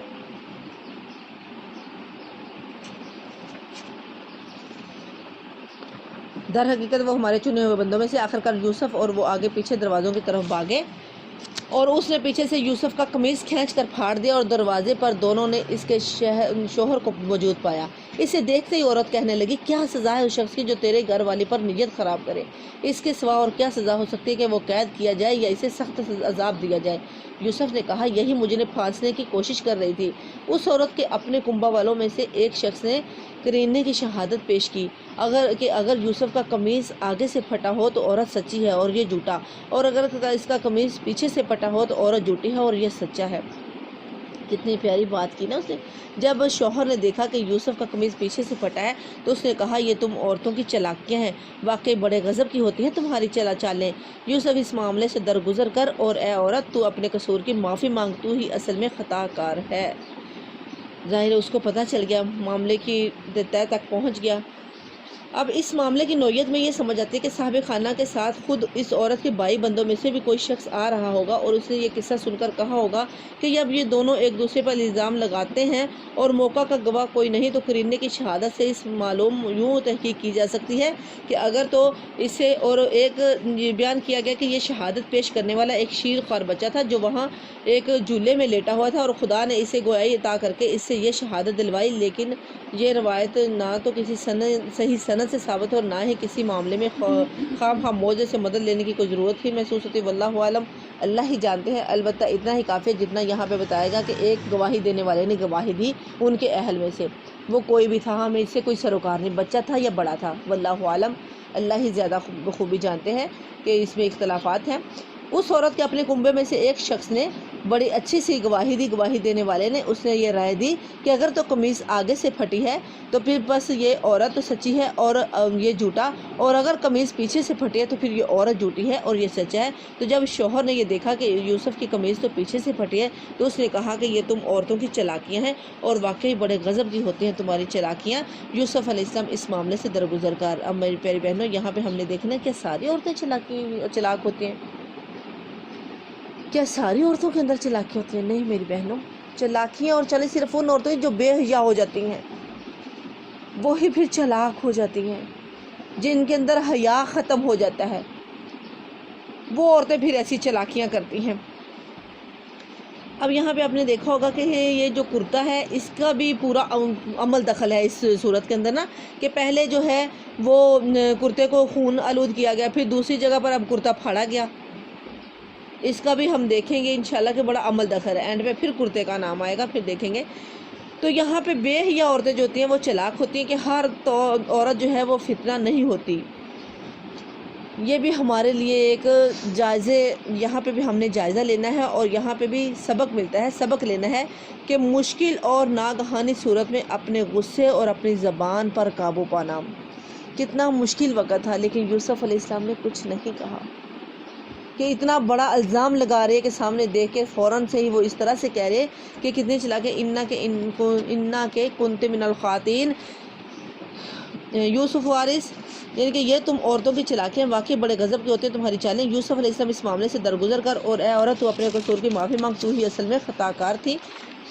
تو شہر کی عورتیں آپس میں چرچا کرنے لگیں، یعنی کہ یوسف علیہ السلام کچھ کہنا چاہتے تو بہت کچھ کہہ سکتے تھے نا اس عورت کو کہ مجھ پہ الزام لگا رہی ہے کچھ نہ کچھ، لیکن زبان سے کچھ لفظ بھی نہیں بولا۔ کتنا صبر کیا۔ ہم تو ذرا سی بات ہوتی ہے تو واویلا مچا دیتے ہیں، ذرا سی بات پہ جھگڑا کر لیتے ہیں، کچھ بھی تو نہیں کہا سوائے اس کے کہ یہ ہی جھوٹی ہے، میں نے کچھ نہیں کیا۔ شہر کی عورتیں آپس میں چرچا کرنے لگیں کہ عزیز کی بیوی اپنے نوجوان غلام کے پیچھے پڑی ہوئی ہے، محبت نے اس کو بے قابو کر رکھا ہے، ہمارے نزدیک تو وہ کھلی غلطی کر رہی ہے۔ اس نے جو ان کی یہ مکارانہ باتیں سنی تو ان کو بلاوا بھیج دیا اور ان کے لیے تکیہ دار مجلس آراستہ کی اور ضیافت میں ہر ایک کے آگے ایک ایک چھری رکھ دی۔ پھر عین اس وقت جب کہ وہ پھل کاٹ کاٹ کر کھا رہی تھی، اس نے یوسف کو اشارہ کیا کہ اس کے سامنے نکل آ۔ جب ان عورتوں کی نگاہ اس پر پڑی تو وہ دنگ رہ گئی اور اپنے ہاتھ کاٹ بیٹھی اور بے سختہ پکار اٹھی، حاشا للہ، یہ شخص انسان نہیں ہے، یہ تو کوئی بزرگ فرشتہ ہے۔ عزیز کی بیوی نے کہا، دیکھ لیا، یہ ہے وہ شخص جس کے معاملے میں تم مجھ پر باتیں بناتی تھی۔ بے شک میں نے اسے رجانے کی کوشش کی تھی مگر یہ بچ نکلا، اگر یہ میرا کہنا نہ مانے گا تو قید کیا جائے گا اور بہت ذلیل و خوار ہوگا۔ اب یہاں پہ میری پیاری بہنوں، جو چھٹا کردار ہے یہ اب شہر کی عورتوں کا آ رہا ہے، کہ یہاں سے یہ پتہ چلتا ہے کہ جو شہر کی عورتیں تھیں ان کی، یعنی کہ ساری سوسائٹی ایسی تھی، سارے لوگ ہی ایسے تھے، ان کی بھی بے حیائی کا یہاں پہ پتہ چلتا ہے کہ جیسی وہ خود تھی، اس کی دوست، اس کے شہر والے، اس کی جو سوسائٹی والے تھے وہ بھی ایسے ہی تھے، جس سے ہمیں یہ سبق ملتا ہے کہ اچھی سوسائٹی، اچھی صحبت، کوئی تو ایسا ہوتا ہے نا جو سمجھانے والا ہوتا ہے کہ یہ کام غلط ہے، یہ نہیں کرنا۔ پوری سوسائٹی ہی ایسی تھی کہ جو اپنے ہاتھ کاٹ بیٹھی آپ کے حسن کو دیکھ کے، اپنی انگلیاں کاٹ بیٹھے، پھر وہ کہتی اب بتاؤ، تم تو مجھے باتیں کرتی تھی، اب تمہارا کیا حال ہوا ہے؟ انہوں نے کہا، حاشا للہ، واقعی یہ تو بڑا ہی خوبصورت ہے، اس پہ تو واقعی یہ اس کا کوئی قصور نہیں ہے، عزیز مصر کی بیوی کا کوئی قصور نہیں ہے، واقعی یہ تو ہے ہی اس قابل، کہ اگر ہم بھی ہوتے تو ایسا ہی ہوتا۔ کہ سارے ہی ایسے تھے، سارے ہی بے حیا تھے، اتنی کھلے عام فحاشی تھی، اتنی کھلے عام بے حیائی تھی، جس سے یہ سبق ملتا ہے کہ اچھی محفل، اچھی صحبت سے بڑا اثر ہوتا ہے، بڑی اچھی ہوتی ہے، کہ اگر انسان برائی کی طرف چلتا ہے تو وہ فوراً سے اپنی طرف کھینچ لیتی ہیں۔ کوئی اچھی سوسائٹی، اچھی صحبت، اچھی دوستیں جو ہوتی ہیں وہ برائی کی طرف نہیں جانے دیتی، وہ کہتے ہیں کہ نہیں یہ کام غلط ہے، غلط راستے پہ نہیں چلنا۔ جہاں پہ سارے ہی لوگ ایسے ہوں، پوری سوسائٹی بھی ایسی ہو، تو وہ کوئی بھی اچھائی کی طرف لانے والا ہی نہیں ہوتا کہ جو اچھائی کی طرف لا سکے۔ کہ بے حیائی کی انتہا تھی۔ یوسف نے کہا، اے میرے رب، قید مجھے منظور ہے بنسبت اس کے کہ میں وہ کام کروں جو یہ لوگ مجھ سے چاہتے ہیں، اور اگر تو نے مجھے ان کی چالوں سے دور نہ کیا تو میں ان کے دام میں پھنس جاؤں گا اور جاہلوں میں سے شامل ہو رہوں گا۔ اس کے رب نے اس کی دعا قبول کی اور ان عورتوں کی چالیں اس سے دور کر دیں، بے شک وہی ہے جو سب کی سنتا اور سب کچھ جانتا ہے۔ سبحان اللہ۔ دیکھو کہ ایک اچھی خاصیت والے بندے کی، اچھی خصلت والے بندے کی، حضرت یوسف علیہ السلام کا کردار دیکھو میری پیاری بہنوں، کہ اللہ تعالیٰ نے نبوت دی تھی، اللہ تعالیٰ نے جو ان کو اتنی بڑی عظمت دی تھی ان کے کردار کی وجہ سے دی تھی، کہ ان کا کردار کتنا اچھا، کہ انہوں نے دیکھو قید میں جانا پسند کیا اس برائی سے بچنے کے لیے. یہ نہیں کہا کہ اتنی اب عیش و عشرت کی زندگی چھوڑ کے کوئی بات نہیں، میں ان کی مان لیتا ہوں، یہ کام کر لیتا ہوں، قید میں نہ جاؤں گا. فوراً سے کہا کہ اللہ مجھے بچا لے، کہیں میں ان کے جال میں نہ پھنس جاؤں. یہ تو ساری کی ساری میرے اس طرح سے پیچھے پڑ گئی ہیں. اللہ مجھے بچا لے، مجھے محفوظ رکھ، اللہ تو بچانے والا ہے، مجھے قید میں جانا منظور ہے. اللہ نے دعا قبول کر لی، اللہ نے سن لی دعا، اور اللہ تعالیٰ نے پھر ان کو جو ہے ان کے ایمان بچانے کے لیے ان کو کتنی فکر تھی. تو یہ ہم نے بھی انشاءاللہ فکر کرنی ہے اپنے ایمان بچانے کی، کہ ایمان بچانے کی خاطر کچھ بھی قربان کرنا پڑے میری پیاری بہنوں، جس طرح کے صحابہ کرام اور نبی صلی اللہ علیہ وسلم نے کتنی قربانیاں برداشت کی. اہل مکہ نے کیا کچھ نہیں کیا نبی صلی اللہ علیہ وسلم کے ساتھ. کانٹے بچھائے، یہاں تک کہ مکہ میں جب نماز پڑھ رہے تھے سجدے میں گئے تو کمر کے اوپر اونٹ کی اوجڑی رکھ دی. کتنی اذیتیں دی گئیں صحابہ کرام کو، کتنی اذیتیں دی گئیں. لیکن اس وقت آپ نے بھی یہی دعا کی نا، اللہ تعالیٰ نے مدینہ پہنچا دیا ان سے نکال کر. اسی طرح سے یوسف علیہ السلام نے دعا کی کہ یا اللہ یہ کیا ہے، مجھے تو محفوظ رکھ، تو ہی محفوظ رکھنے والا ہے. کہ ایمان کی نجات سب سے پہلے سوچی نا، کہ اللہ ایمان کی نجات دے دے، ایمان بچانے کا سوچا. صحابہ کرام کی بھی یہی تھی، اور محمد صلی اللہ علیہ وسلم کی بھی یہی تھی، اور اب حضرت یوسف علیہ السلام کی بھی، سارے پیغمبروں کی یہی عادت تھی کہ اپنے ایمان بچانے کی فکر رہتی تھی. اللہ تعالیٰ ہمیں بھی انہی میں سے کر دے، صالحین میں سے، نیکوں میں سے، صحابہ کے ساتھ اللہ ہمارا شمار فرمائے، کہ اللہ تعالیٰ ہمیں بھی ایمان کی فکر کرنے والا کر دے. ہمیں ذرا سی باتوں پہ ایمان کو بیچ دیتے ہیں، ذرا سی باتوں پہ ایمان کی فکر ہی نہیں کرتے. لوگوں کو خوش کرنے کی فکر ہوتی ہے کہ نہیں کوئی بات نہیں، یہ کیا ہو جائے گا، یہ ہو جائے گا، وہ ہمیں کوئی نقصان نہ پہنچے. اپنا بچاؤ کرتے ہیں. ایمان جاتا ہے تو جائے. ایمان کے سودے کی نسبت اگر اپنے آپ کی قربانی بھی دینی پڑے تو وہ بندے کو دے دینی چاہیے اللہ اور اللہ کے رسول کی خاطر. لیکن ایمان جو ہے وہ نہیں ضائع کرنا چاہیے، ایمان کو بچانا چاہیے. ایمان کا ساتھ یہ خرید و فروخت تجارت نہیں کرنی چاہیے. اگر کرنی ہے تو ایمان کو بچانا ہے، یہی تجارت ہونی چاہیے ہر مومن کی. پھر ان لوگوں کو یہ سوجی کہ ایک مدت کے لیے اسے قید کر دیں، حالانکہ وہ اس پاک دامنی اور خود اپنی عورتوں کے برے اتوار کی کھلی نشانیاں دیکھ چکے تھے. انہیں پتہ تھا کہ ہماری عورتیں ہی بے حیا ہیں اور یہی غلط ہے. لیکن پھر بھی اسی طرح پھر حضرت یوسف علیہ السلام کا قید میں ڈالا جانا حقیقت میں ان کی اخلاقی فتح اور مصر کے پورے طبقہ عمرا کے حکام کی اخلاقی شکست کا جو تھا وہ اعلان تھا. اب حضرت یوسف علیہ السلام کوئی غیر معروف اور گمنام آدمی نہ رہے تھے. سارے ملک میں اور کم از کم دارالسلطنت میں تو ہر خاص اور عام ان سے واقف ہو چکے تھے. جس شخص کی دل فریب شخصیت پر ایک دو نہیں اکثر بیشتر بڑے گھرانوں کی خواتین فریفتہ ہوں، اور جس کے فتنہ روزگار حسن سے اپنے گھر بگڑتے دیکھ کر مصر حکام نے اپنی خیریت اسی میں دیکھی کہ اسے قید کر دیں. ظاہر ہے کہ ایسا شخص چھپا نہیں چھوڑ رہ سکتا. یقیناً گھر گھر اس کا چرچا پھیل گیا ہوگا. عام طور پر لوگ اس بات سے بھی واقف ہو گئے ہوں گے کہ یہ شخص کیسے بلند اور مضبوط اور پاکیزہ اخلاق کا انسان ہے، اور یہ بھی تو جان گئے ہوں گے کہ اس شخص کو جیل اپنے کسی جرم پر نہیں بھیجا گیا، بلکہ اس لیے بھیجا گیا ہے کہ مصر کے امراء اپنی عورتوں کو قابو میں رکھنے کے بجائے اس بے گناہ کو جیل بھیج دینا زیادہ آسان سمجھتے تھے. کیا وہ عورتوں کا کیا کرتے؟ قید خانے میں 2 غلام اور بھی اس کے ساتھ داخل تھے. ایک روز ان میں سے ایک نے اس سے کہا میں نے خواب میں دیکھا ہے کہ میں شراب کشید کر رہا ہوں، شراب پی رہا ہوں. دوسرے نے کہا میں نے دیکھا کہ میرے سر پر روٹیاں رکھی ہیں اور پرندے ان کو کھا رہے ہیں. دونوں نے کہا ہمیں اس کی تعبیر بتائیے، ہم دیکھتے ہیں کہ آپ ایک نیک آدمی ہیں. سبحان اللہ. دیکھو نا کہ ایسے تو نہیں کو کسی کو کہہ دیتا نا کہ آپ نیک آدمی ہیں، کہ اتنے عرصے سے وہ ان کے ساتھ جیل میں رہ رہے تھے تو وہ ان کو جان چکے تھے. کہ جس سے یہ ہوتا ہے کہ انسان کو ایسا ہی ہر وقت بن کے رہنا چاہیے، انسان کے اندر عاجزی ہونی چاہیے. یوں شیخہ پن تکبر ایسا کچھ نہیں ہونا چاہیے. کتنی عاجزی ہوگی ان کے ساتھ اندر نا، اور کتنا وہ ہر وقت اللہ سے چپٹے ہوئے ہوں گے کہ جو ان کو نیک کہہ رہے ہیں کہ ہمیں آپ نیک لگتے ہیں. ورنہ اور بھی تو بہت سارے جیل کے اندر لوگ تھے نا، کسی اور کو کیوں نہیں نیک کہہ دیا گیا؟ آخر آپ کی عادات ایسی تھیں کہ جس کی وجہ سے انہوں نے آپ کو نیک کہا. اللہ تعالی ہم سب کو ایسا بنائے کہ لوگ جو ہیں وہ ہمیں نیک سمجھے، اور حقیقت میں ہم نیک ہو، صرف سمجھے نہ، ریاکاری نہ ہو. کیونکہ یہ اللہ کا وعدہ ہے کہ جس کو اللہ پسند کر لیتا ہے اللہ تعالیٰ ایٹومیٹکلی سب کے دلوں میں ڈال دیتا ہے کہ یہ انسان بہت اچھا ہے، تم بھی اس کی عزت کرو. اللہ تعالیٰ ہمیں ایسا ہی نیک بنائے صحیح معنوں میں. ہم دیکھتے ہیں کہ آپ ایک نیک آدمی ہیں. یوسف علیہ السلام نے کہا یہاں جو کھانا تمہیں ملا کرتا ہے اس کے آنے سے پہلے میں تمہیں ان خوابوں کی تعبیر بتا دوں گا. یہ علم ان علوم میں سے ہے جو میرے رب نے مجھے عطا کیا ہے۔ واقعہ یہ ہے کہ میں نے ان لوگوں کا یہ طریقہ چھوڑ کر جو اللہ پر ایمان نہیں لاتے اور آخرت کا انکار نہیں کرتے، اپنے بزرگوں ابراہیم، اسحاق اور یعقوب کا طریقہ اختیار کرتے ہیں کیا ہے۔ ہمارا یہ کام نہیں ہے کہ اللہ کے ساتھ کسی کو شریک ٹھہرائیں، در حقیقت یہ اللہ کا فضل ہے ہم پر اور تمام انسانوں پر کہ اس نے اپنے سوا کسی کا بندہ ہمیں نہیں بنایا، مگر اکثر لوگ شکر نہیں کرتے۔ میری پیاری بہنوں، دیکھو حضرت یوسف علیہ السلام کا انداز دیکھو کتنا پیارا ہے کہ انہوں نے موقع دیکھا نا کہ ان کو ضرورت ہے، یہ اپنے خواب کی تعبیر کے لیے میرے پاس آئے ہیں، انہوں نے دیکھا کہ ان کو ضرورت ہے، یہ مجبور ہو کے خود میرے پاس آئے ہیں، ان کو کتنا اچھا موقع ملا تبلیغ کرنے کا، دعوت دینے کا۔ ہمارا بھی یہی طرز عمل ہونا چاہیے۔ کتنا پیارا ان کا طریقہ تھا نا کہ انہوں نے یہ نہیں کہ تعبیر پوچھنا ہے فٹافٹ بتا دے، انہوں نے اپنے موقع سے فائدہ اٹھایا کہ یہ اللہ کا دین پھیلانے کا کتنا اچھا موقع ہے، تو میں ان کو پہلے اللہ کے دین کی دعوت دوں، ایک اللہ کی طرف ان کو بلاؤں۔ ہم نے کبھی ایسا سوچا کہ جہاں پہ چند لوگ اکٹھے ہوئے ہوئے ہیں تو ہم وہاں پہ کوئی تھوڑا سا تبلیغ کا کام کر لیں؟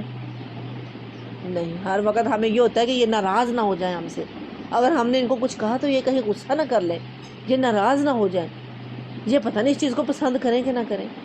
لیکن اللہ کے نبی نے ایسا نہیں سوچا، جیسے انہوں نے دیکھا کہ یہ میرے پاس آئے، انہوں نے فوراً سے اللہ کی وحدانیت کی دعوت دی ان کو کہ اللہ ایک ہے، اور کس طریقے سے دی، کتنے پیارے انداز سے دی کہ اللہ ایک ہے، اس کے ساتھ شرک نہ کرنا۔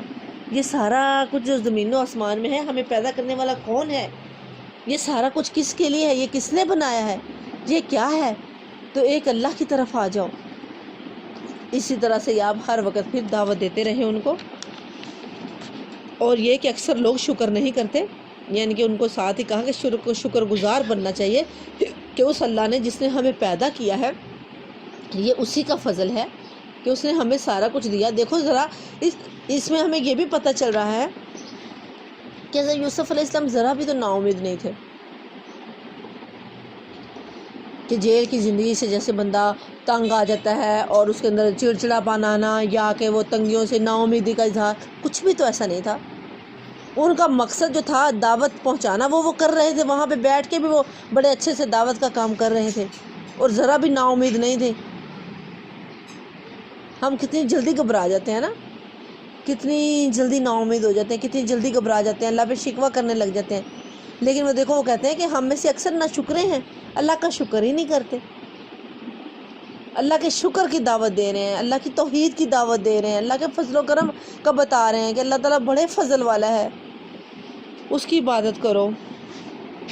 اے زندان کے ساتھیوں، یعنی کہ اے قید کے جیل کے ساتھیوں، تم خود ہی سوچو کہ بہت سے متفرق رب بہتر ہیں یا وہ ایک اللہ جو سب پر غالب ہے؟ اس کو چھوڑ کر تم جس کی بندگی کر رہے ہو وہ اس کے سوا کچھ نہیں ہے کہ بس چند نام ہیں جو تم نے اور تمہارے آباء و اجداد نے رکھ لیے ہیں۔ اللہ نے ان کے لیے کوئی سند نازل نہیں فرمائی۔ فرما روائی کا اقتدار اللہ کے سوا کسی کے لیے نہیں ہے۔ اس کا حکم ہے کہ خود اس کے سوا تم کسی کی بندگی نہ کرو۔ یہی ٹھیٹ یعنی کہ بالکل سیدھا طریق زندگی ہے، مگر اکثر لوگ جانتے ہی نہیں کہ بالکل سیدھا طریقے زندگی کا راستہ، صحیح سیدھا راستہ یہی ہے، مگر تم اس کو جانتے ہی نہیں ہو، تمہیں پتہ ہی نہیں ہے۔ اب دیکھو کہ کتنا پیارا انداز تھا نا، کتنے پیارے انداز میں انہوں نے پوری دعوت دے دی۔ پوری دعوت دینے کے بعد اب بتا رہے ان کو کہ اے زندان کے ساتھیوں، تمہارے خواب کی تعبیر یہ ہے کہ تم میں سے ایک تو اپنے رب شاہ مصر کو شراب پلائے گا، رہا دوسرا تو اسے سولی پر چڑھایا جائے گا اور پرندے اس کا سر نوچ کر کھائیں گے۔ فیصلہ ہو گیا اس بات کا جو تم پوچھ رہے تھے۔ یعنی کہ انہوں نے یہ لہدہ سے نہیں بتایا کہ تمہیں یہ ہوگا، حالانکہ ان کو خود کو پتہ چل گیا تھا۔ اگر ایسا بتا دیتے تو وہ تو بیچارہ پہلے ہی مر جاتا ٹینشن سے، جب اس کے ساتھ ایسا ہونا تھا تب تو ہونا ہی تھا، لیکن اگر پہلے ہی بتا دیتے کہ اس کو سولی دیا جائے گا، اس کو چھوڑ دیا جائے گا، تو پھر اس کا کیا حال ہوتا۔ کتنا اچھا ان کے اندر فہم تھا نا کہ انہوں نے یہ دل دکھانا نہیں سمجھا، خواب کی تعبیر بتا دی کہ ایک یہ کرے گا ایک یہ کرے گا، لیکن علیحدہ نہیں بتایا کہ کون کیا کرے گا، کون کیا، نام لے کر نہیں بتایا۔ یہ بتا دیا کہ تم دونوں میں سے ایک جو ہے وہ اس کو شراب پلائے گا اور ایک جو ہے اس کو سولی پر چڑھایا جائے گا اور پرندے اس کا سر نوچ کر کھائیں گے۔ پھر حضرت یوسف علیہ السلام نے جس طرح اپنی تبلیغ کے لیے موقع نکالا، اس میں ہم کو حکمت تبلیغ کا ایک اہم سبق ملتا ہے۔ دو آدمی اپنا خواب بیان کرتے ہیں اور اپنی عقیدت مندی کا اظہار کرتے ہیں، اس کی تعبیر پوچھتے ہیں۔ خواب جواب میں آپ فرماتے ہیں کہ تعبیر تو میں تمہیں ضرور بتاؤں گا، مگر پہلے یہ سن لو کہ اس کا علم رکھنے والا کیا ہے، کس کے پاس ہے اس کا علم، جس کی بنا پہ میں تمہیں تعبیر بتاتا ہوں۔ اس طرح ان کی بات میں سے اپنی بات کہنے کا موقع نکال کر آپ ان کے سامنے اپنا دین پیش کرنا شروع کر دیتے ہیں۔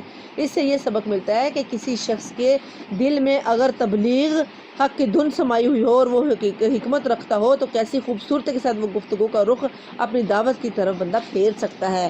ان کے اندر یہ تھا کہ ہمیں اس چیز کا پتہ چل جائے، یہ دھن تھی ان کے اندر، یہ پتہ کروانا تھا، تو اس لیے اپنی بات کو اس طریقے پر لے آئے کہ پہلے ان کو اپنی دعوت تبلیغ دی، اللہ تعالیٰ کے ایک ہونے کی دعوت دی، اس کے بعد پھر ان کو ان کے خواب کی تعبیر بتا دی۔ پھر ان میں سے جس کے متعلق خیال تھا کہ وہ رہا ہو جائے گا، اس سے یوسف نے کہا کہ اپنے جو رب ہے یعنی کہ شاہ مصر جو ہے، اسے میرا ذکر کرنا، مگر شیطان نے ایسا اسے غفلت میں ڈالا کہ وہ اپنے شاہ مصر رب سے اس کا ذکر کرنا بھول گیا اور یوسف کئی سال قید خانے میں ہی پڑا رہا۔ اس میں بھی اللہ تعالیٰ کی حکمت کی ادنائی ہی تھی کہ اللہ تعالیٰ نے بلا دیا، کیونکہ یہ اللہ ہی بلانے پہ والا ہے نا۔ ایک کہ اللہ تعالیٰ کو ابھی ان کا باہر آنا نہیں پسند، اللہ تعالیٰ کے جتنے بھی کام ہیں وہ حکمتوں سے بھرے ہوئے ہیں۔ اللہ کو پتہ تھا کہ کس طرح سے کب جو ہے وہ ان کا آنا مناسب ہے، لیکن یہ شیطان نے ان کو ایسا غفلت میں ڈالا کہ وہ یہ بھول گیا ہے ذکر کرنا۔ لیکن اللہ تعالیٰ اگر یاد کروانا چاہتے تو کروا سکتے تھے، اس میں بھی اللہ تعالیٰ کی حکمت تھی۔ پھر ایک روز بادشاہ نے کہا کہ اللہ تعالیٰ نے بڑی عزت کے ساتھ لانا تھا نا باہر، کہ اگر وہ کہتا جا کے تو پھر تو بس وہ اس طرح سے آتے تو وہ اتنی عزت نہیں رہنی تھی، جس طرح کے بعد میں آئے ہم پڑھتے ہیں آگے کہ کتنی عزت اور کتنی شان سے وہ قید سے باہر آئے۔ ایک روز بادشاہ نے کہا میں نے خواب میں دیکھا ہے کہ 7 موٹی گائیں ہیں جن کو 7 دبلی گائیں کھا رہی ہیں، اور اناج کی 7 بالیں ہری ہیں اور دوسری 7 سوکھی ہیں۔ اے اہل دربار، مجھے اس خواب کی تعبیر بتاؤ، اگر تم خوابوں کا مطلب سمجھتے ہو۔ لوگوں نے کہا یہ تو پریشان خوابوں کی باتیں ہیں اور ہم اس طرح کے خوابوں کا مطلب نہیں جانتے۔ ان 2 قیدیوں میں سے جو شخص بچ گیا تھا اور اسے ایک مدت دراز کے بعد اب بات یاد آئی کہ اس نے کہا کہ میں آپ حضرات کو اس کی تعویل بتاتا ہوں، مجھے ذرا قید خانے میں یوسف کے پاس بھیج دیجئے۔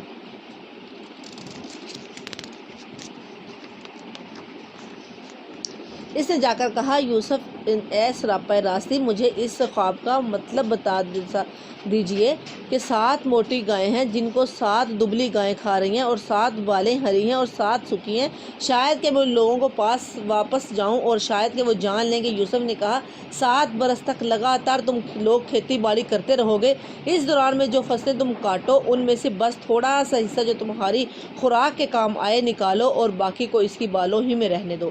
پھر 7 برس بہت سخت آئیں گے، اس زمانے میں وہ سب غلہ کھا لیا جائے گا جو تم اس وقت کے لیے جمع کرو گے، اور اگر کچھ بچے گا تو بس وہی جو تم نے محفوظ کر رکھا ہوگا۔ اس کے بعد پھر 1 سال ایسا آئے گا جس میں بران رحمت سے لوگوں کی فریاد رسی کی جائے گی اور وہ رس نہ چھوڑیں گے۔ بادشاہ نے کہا اسے میرے پاس لاؤ، یعنی کہ جب یہ خواب کی تعبیر بتائی گئی۔ اب یہاں پہ ہمیں یہ پتہ چلتا ہے کہ غلام نے جو ہے وہ کہا کہ صدیق کا لفظ استعمال کیا نا، کہ وہ سچوں میں سے ہے۔ اب سچا ہر کسی کو تو نہیں پتا، اتنا عرصہ اس کے ساتھ جیل میں رہا تو اسے پتہ تھا کہ وہ سچا ہے، وہ جھوٹ کبھی نہیں بولتا، کہ وہ ابھی تک صدیق کے نام سے اس نے کہا کہ وہ سچا ہے۔ پھر دوسرے نمبر پر کہ دیکھو اتنی لمبی جیل میں دعوت دینے کا کام کرتے رہے لیکن نا امید نہیں ہوئے۔ اس کا یہ ہوا کہ اب اسے کتنے اچھے الفاظ میں اتنا لمبا عرصہ گزر جانے کے بعد بھی اسے کتنا یاد تھا کہ وہ کتنا اچھا انسان ہے وہاں پہ، تو مجھے اس کے پاس جانے دیں تو میں اس سے لے کے آتا ہوں یہ تعبیر۔ اور پھر آ کر بھی اس نے کتنے پیارے انداز سے کہا کہ اے نیکی کے سراپا، یعنی کہ اے سیدھے راستے پہ چلنے والے، اے نیکوکار، کہ اے سراپا نیک ہستی، یعنی کہ یوں بڑے اچھے سے انداز سے انہوں نے مخاطب کیا نا کہ نیکی پہ چلنے والے بڑے نیک انسان، اس طرح سے مخاطب کیا کہ جس سے ہمیں کتنا کچھ سبق ملتا ہے۔ پھر جب انہوں نے یہ اپنا واقعہ بیان کیا، خواب بیان کیا، ان کو خواب کی تعبیر بتا دی، پھر بادشاہ نے کہا اسے میرے پاس لاؤ۔ مگر جب شاہی فرستادہ یوسف کے پاس پہنچا تو اس نے کہا کہ اپنے مالک یعنی کہ رب کے پاس واپس جاؤ اور اس سے پوچھ کہ ان عورتوں کا کیا معاملہ ہے۔ یعنی کہ اپنے مالک کے پاس جا اور اسے پوچھ جا ذرا عورتوں کا معاملہ کیا ہے، کہ اس طرح سے میں نہیں چاہوں گا نا کہ مقصد یہ کہ کس طریقے سے انہوں نے جو ہے وہ کہا کہ پہلے جا کے ان سے یہ پوچھیے جنہوں نے اپنے ہاتھ کاٹ لیے تھے۔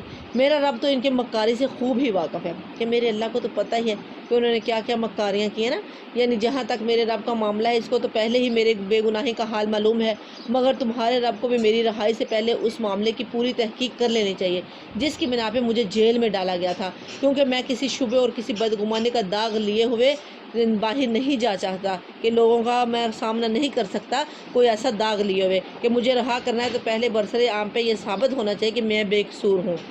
اصل قصوروار تمہاری سلطنت کے کار فرما اور کار پرواز تھے، جنہوں نے اپنی بیگمات کی بداتواریوں کا خمیازہ میری پاک دامنی پر ڈال دیا، کہ انہوں نے ان کا غلطی تو ان کی بیگمات کی تھی، لیکن انہوں نے میری پاک دامنی پر ڈال کر مجھے جیل میں بھیج دیا، میں تو بے قصور ہوں۔ لیکن میرا رب، دیکھو کتنی پیاری بات کی، کہ میرا رب تو جانتا ہی ہے کہ میں بے گناہ ہوں، کہ میرے اللہ کو تو پتہ ہے، لیکن میں ان لوگوں کو بھی پتہ چلنا چاہیے کہ میں اس داغ کے ساتھ نہیں جا سکتا کہ لوگ یہی سمجھ رہے کہ میں جو ہوں وہ گناہ گار ہوں۔ اس پر بادشاہ نے ان عورتوں سے دریافت کیا، تمہارا کیا تجربہ ہے اس وقت کا، یا کیا تجزیہ ہے اس وقت کا جب تم نے یوسف علیہ السلام کو رجانے کی کوشش کی تھی؟ سب نے یک زبان ہو کر کہا کہ حاشا للہ، ہم نے تو اس پر بدی کا شائبہ تک نہ پایا۔ عزیز کی بیوی بول اٹھی، اب حق کھل چکا ہے اور میں ہی تھی جس نے اس کو پھسلانے کی کوشش کی تھی، بے شک وہ بالکل سچا ہے۔ یعنی کہ کہتے ہیں اس کے اندر تو ذرا سی بھی ہم نے برائی نہیں دیکھی، شبہ تک بھی نہیں برائی کا، ذرا سا بھی۔ تو پھر عزیز کی بیوی نے جب دیکھا کہ سارے عورتیں بھی یہی کہہ رہی ہیں اور ساروں نے یہ کہا، تو اب تو سارا معاملہ کھل گیا ہے۔ پھر اس نے کہا کہ میں نے اس کو پھسلانے کی کوشش کی، لیکن وہ بالکل سچا ہے، وہ نہیں پھسلا۔ یوسف نے کہا، اس سے میری غرض یہ تھی کہ عزیز یہ جان لے کہ میں نے در پردہ اس کی خیانت نہیں کی تھی، اور یہ کہ جو خیانت کرتے ہیں ان کی چالوں کو اللہ کامیابی کی راہ پر نہیں چلاتا۔ میں کچھ اپنے نفس کی برات نہیں کر رہا ہوں، نفس تو بدی پر اکساتا ہی ہے، الا یہ کہ کسی پر میرے رب کی رحمت ہو، بے شک میرا رب بڑا غفور الرحیم ہے۔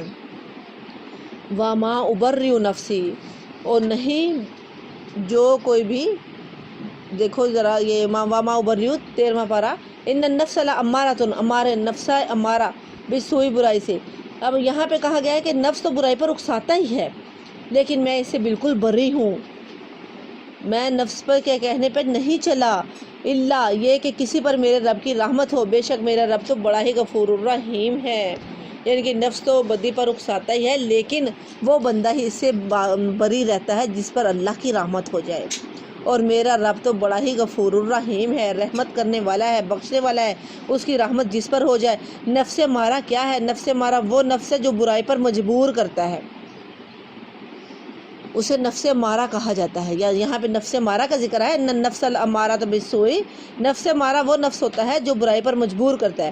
یہ دونوں چیزیں جہالت کا سبب ہیں، اس کا حل اچھی محفل، اچھی سوچ، اچھی صحبت، کہ ہم ایک دوسرے کو پکڑ لاتے ہیں، تو پھر یہ برائی کا جو نفس ہے یہ اچھائی کی طرف جب ایک دوسرے کو بندہ پکڑ لاتا ہے نا، جیسے میں نے پہلے آپ کو بتایا کہ اس کا حل یہی ہے کہ انسان اچھی صحبت اختیار کرے، اچھی مجلسوں کو اختیار کرے، بندہ بری مجلسوں کو چھوڑ دے۔ اب یہ جو ڈرامے فلمیں ہیں یہ کیا ہے میری بہنوں؟ جب برائیاں دیکھیں گے، بری محفل ہے، وہ بری مجلس ہے، بری صحبت ہے، جب ہم وہ دیکھیں گے تو نفس امارہ جو ہے وہ تو پہلے سے ہی برائی کی طرف لے جانے والا ہے۔ نفس دو طرح کے ہیں نا، ایک نفس امارہ ہے، دوسرا نفس جو ہے وہ اچھائی کی طرف لے کے جاتا ہے، لیکن وہ جیسی صحبت ہوگی ویسا ہی انسان کا نفس بن جاتا ہے، وسوسے ڈالتا ہے انسان کے اندر، اور انسان کو پتہ ہی نہیں چلتا کہ وہ اچھا کر رہا ہے، وہ اچھا ہی سمجھ رہا ہوتا ہے نا، اس کو برا لگتا ہی نہیں۔ جو بھی بندہ برائی کر رہا ہوتا ہے اس کو برائی تھوڑی لگتی ہے۔ اگر کوئی ڈرامے دیکھتا ہے اور وہ ایسے کرتا ہے، ویسے ہی بچے جو کارٹون دیکھتے رہتے ہیں نا ہمیشہ، یہ ہندی کارٹون، تو وہ ویسے ہی بولیاں بول رہے ہوتے ہیں، جو ہر وقت ایک چیز دیکھتے ہیں تو ویسے ہی وہ بول رہے ہوتے ہیں، ان کو یہ تھوڑی لگتا ہے کہ یہ ہم غلط کر رہے ہیں۔ اسی طرح سے ہی بچے جب وہ جو چیز دیکھتے ہیں یا بڑے جو چیز دیکھتے ہیں تو وہی کر رہے ہوتے ہیں، تو لیکن وہ اس کو برا نہیں سمجھتے، برائی لگتی ہی نہیں ان کو، وہ سمجھ رہے ہوتے ہیں کہ یہ بڑا اچھا کام ہے۔ تو میری پیاری بہنوں یہ بھی بری مجلس ہے، اللہ تعالیٰ محفوظ رکھے، یہ نہیں دیکھنا چاہیے۔ اسے چھوڑ کر کتنے پیارے، دیکھو قرآن کتنے پیارے واقعات ہیں قرآن کے اندر، سیرہ کی کتابیں پڑھو، اتنے اچھے واقعات ہیں، جب ان کے اندر بندہ دل لگاتا ہے نا تو دل ہی نہیں کرتا ادھر ادھر جانے کو نا، بڑا دل لگ جاتا ہے ان کے اندر، بڑا مزہ آتا ہے ان کو پڑھنے کا۔ جب بندہ پڑھنا شروع ہوتا ہے نا، پھر دل کرتا ہے کہ پڑھے، آگے کیا ہوگا، آگے کیا ہوگا، آگے کیا ہوگا۔ اور پھر انسان خود سے ہی بھی ویسا بننے کی کوشش کرتا ہے کہ یہ اتنے اچھے تھے، اللہ تعالیٰ اتنا راضی ہوا ان سے، اللہ تعالیٰ نے اس کے بدلے میں ان کو یہ خوشخبری دی۔ اچھا، لوگوں نے اتنا مرتبہ دیا، دنیا میں بھی تو بڑی عزت اللہ دیتے ہیں نا جو لوگ ایسے ہوتے ہیں، جو نیک بن جاتے ہیں، دنیا میں بھی لوگ بڑی عزت کرتے ہیں، اعلیٰ مقام اللہ تعالیٰ عطا فرماتے ہیں۔ دینے والی تو اللہ کی ذات ہے نا، تو وہ اللہ تعالیٰ دنیا میں بھی اس کو سرخرو رکھتا ہے اور آخرت میں بھی۔ اللہ تعالیٰ ہمیں اچھی مجلس، اچھی صحبت عطا فرمائے، اور ہمیں اللہ توفیق دے کہ ہم اچھی مجلسیں اختیار کریں۔ آج تو ہم نے اچھی مجلسوں کو چھوڑ دیا ہے اور بری مجلسوں کو شیطان کے کہنے پہ جو نہیں بھی گھر سے نکلتے بھی نہیں ہیں تو پھر بھی بری مجلسیں حاصل کر رہے ہوتے ہیں، پھر بھی بری مجلسوں میں بیٹھے ہوتے ہیں۔ جب اکیلا بندہ بیٹھا ہوا ہے تو اس نے وہ لگایا ہوا ہے کچھ بھی، وہ ٹی وی ہے، موبائل ہے، جو چیز بھی ہے جس کے اوپر وہ یہ سارا کچھ دیکھ رہا ہوتا ہے، تو وہ مجلس نہیں تو اور کیا ہے، وہ صحبت نہیں تو اور کیا ہے، اسے برائی ہی تو حاصل ہو رہی ہوتی ہے، اور پھر وہ برائی لگتی بھی نہیں ہے۔ تو جو ہمارا برا نفس ہے وہ ہمیں برائی کی طرف ہی لے کے جاتا ہے، وہ پکڑ کے لے کے جاتا ہے برائی کی طرف، وسوسے ڈالتا ہے۔ تو پھر یہاں پہ ہم اس صورت میں ہی بچ سکتے ہیں جب ہماری صحبتیں اچھی ہوں گی، جب ہماری مجلسیں اچھی ہوں گی، جب ہمارا ساتھی اچھا ہوگا۔ سب سے بہترین ساتھی جو ہے یہ قرآن ہے، سب سے بہترین ساتھی قرآن ہے، جس کو انسان اس قرآن کو جو بندہ ابھی ساتھی بنا لینا تو وہ سمجھو کامیاب ہو گیا۔ اللہ تعالی ہم سب کو اس کا ساتھ نصیب فرمائے، اور صحیح معنوں سے ہم اس کے ساتھ جڑ جائیں، صحیح معنوں سے ہم اس کے ساتھ دوستی کر لیں، اس کے ساتھ جڑ جائیں، اور اس کی ہر جس کو اس کے ساتھ بندہ دوستی کرتا ہے نا، پھر بندہ ہر طرح سے اس کو ٹٹولتا ہے، اس کے اندر کی ہر دکھ سکھ ہر چیز بندہ اس میں سے نکالتا ہے۔ اسی طرح سے جب ہم انشاءاللہ اس سے دوستی کر لیں گے نا، اس سے جڑ جائیں گے، تو انشاءاللہ پھر ہم اچھے سے اس پہ عبور حاصل کر لیں گے انشاءاللہ۔ نفس تو بدی پہ اکساتا ہی ہے، الا یہ کہ کسی پر میرے رب کی رحمت ہو، یعنی کہ صرف وہی بندہ بچ جاتا ہے جس پر اس کے رب کی رحمت ہو جائے۔ بے شک میرا رب بڑا ہی غفور الرحیم ہے۔ سبحان ربک رب العزت عما یصفون وسلام علی المرسلین والحمد للہ رب العالمین۔ ربنا تقبل منا انک انت السمیع العلیم۔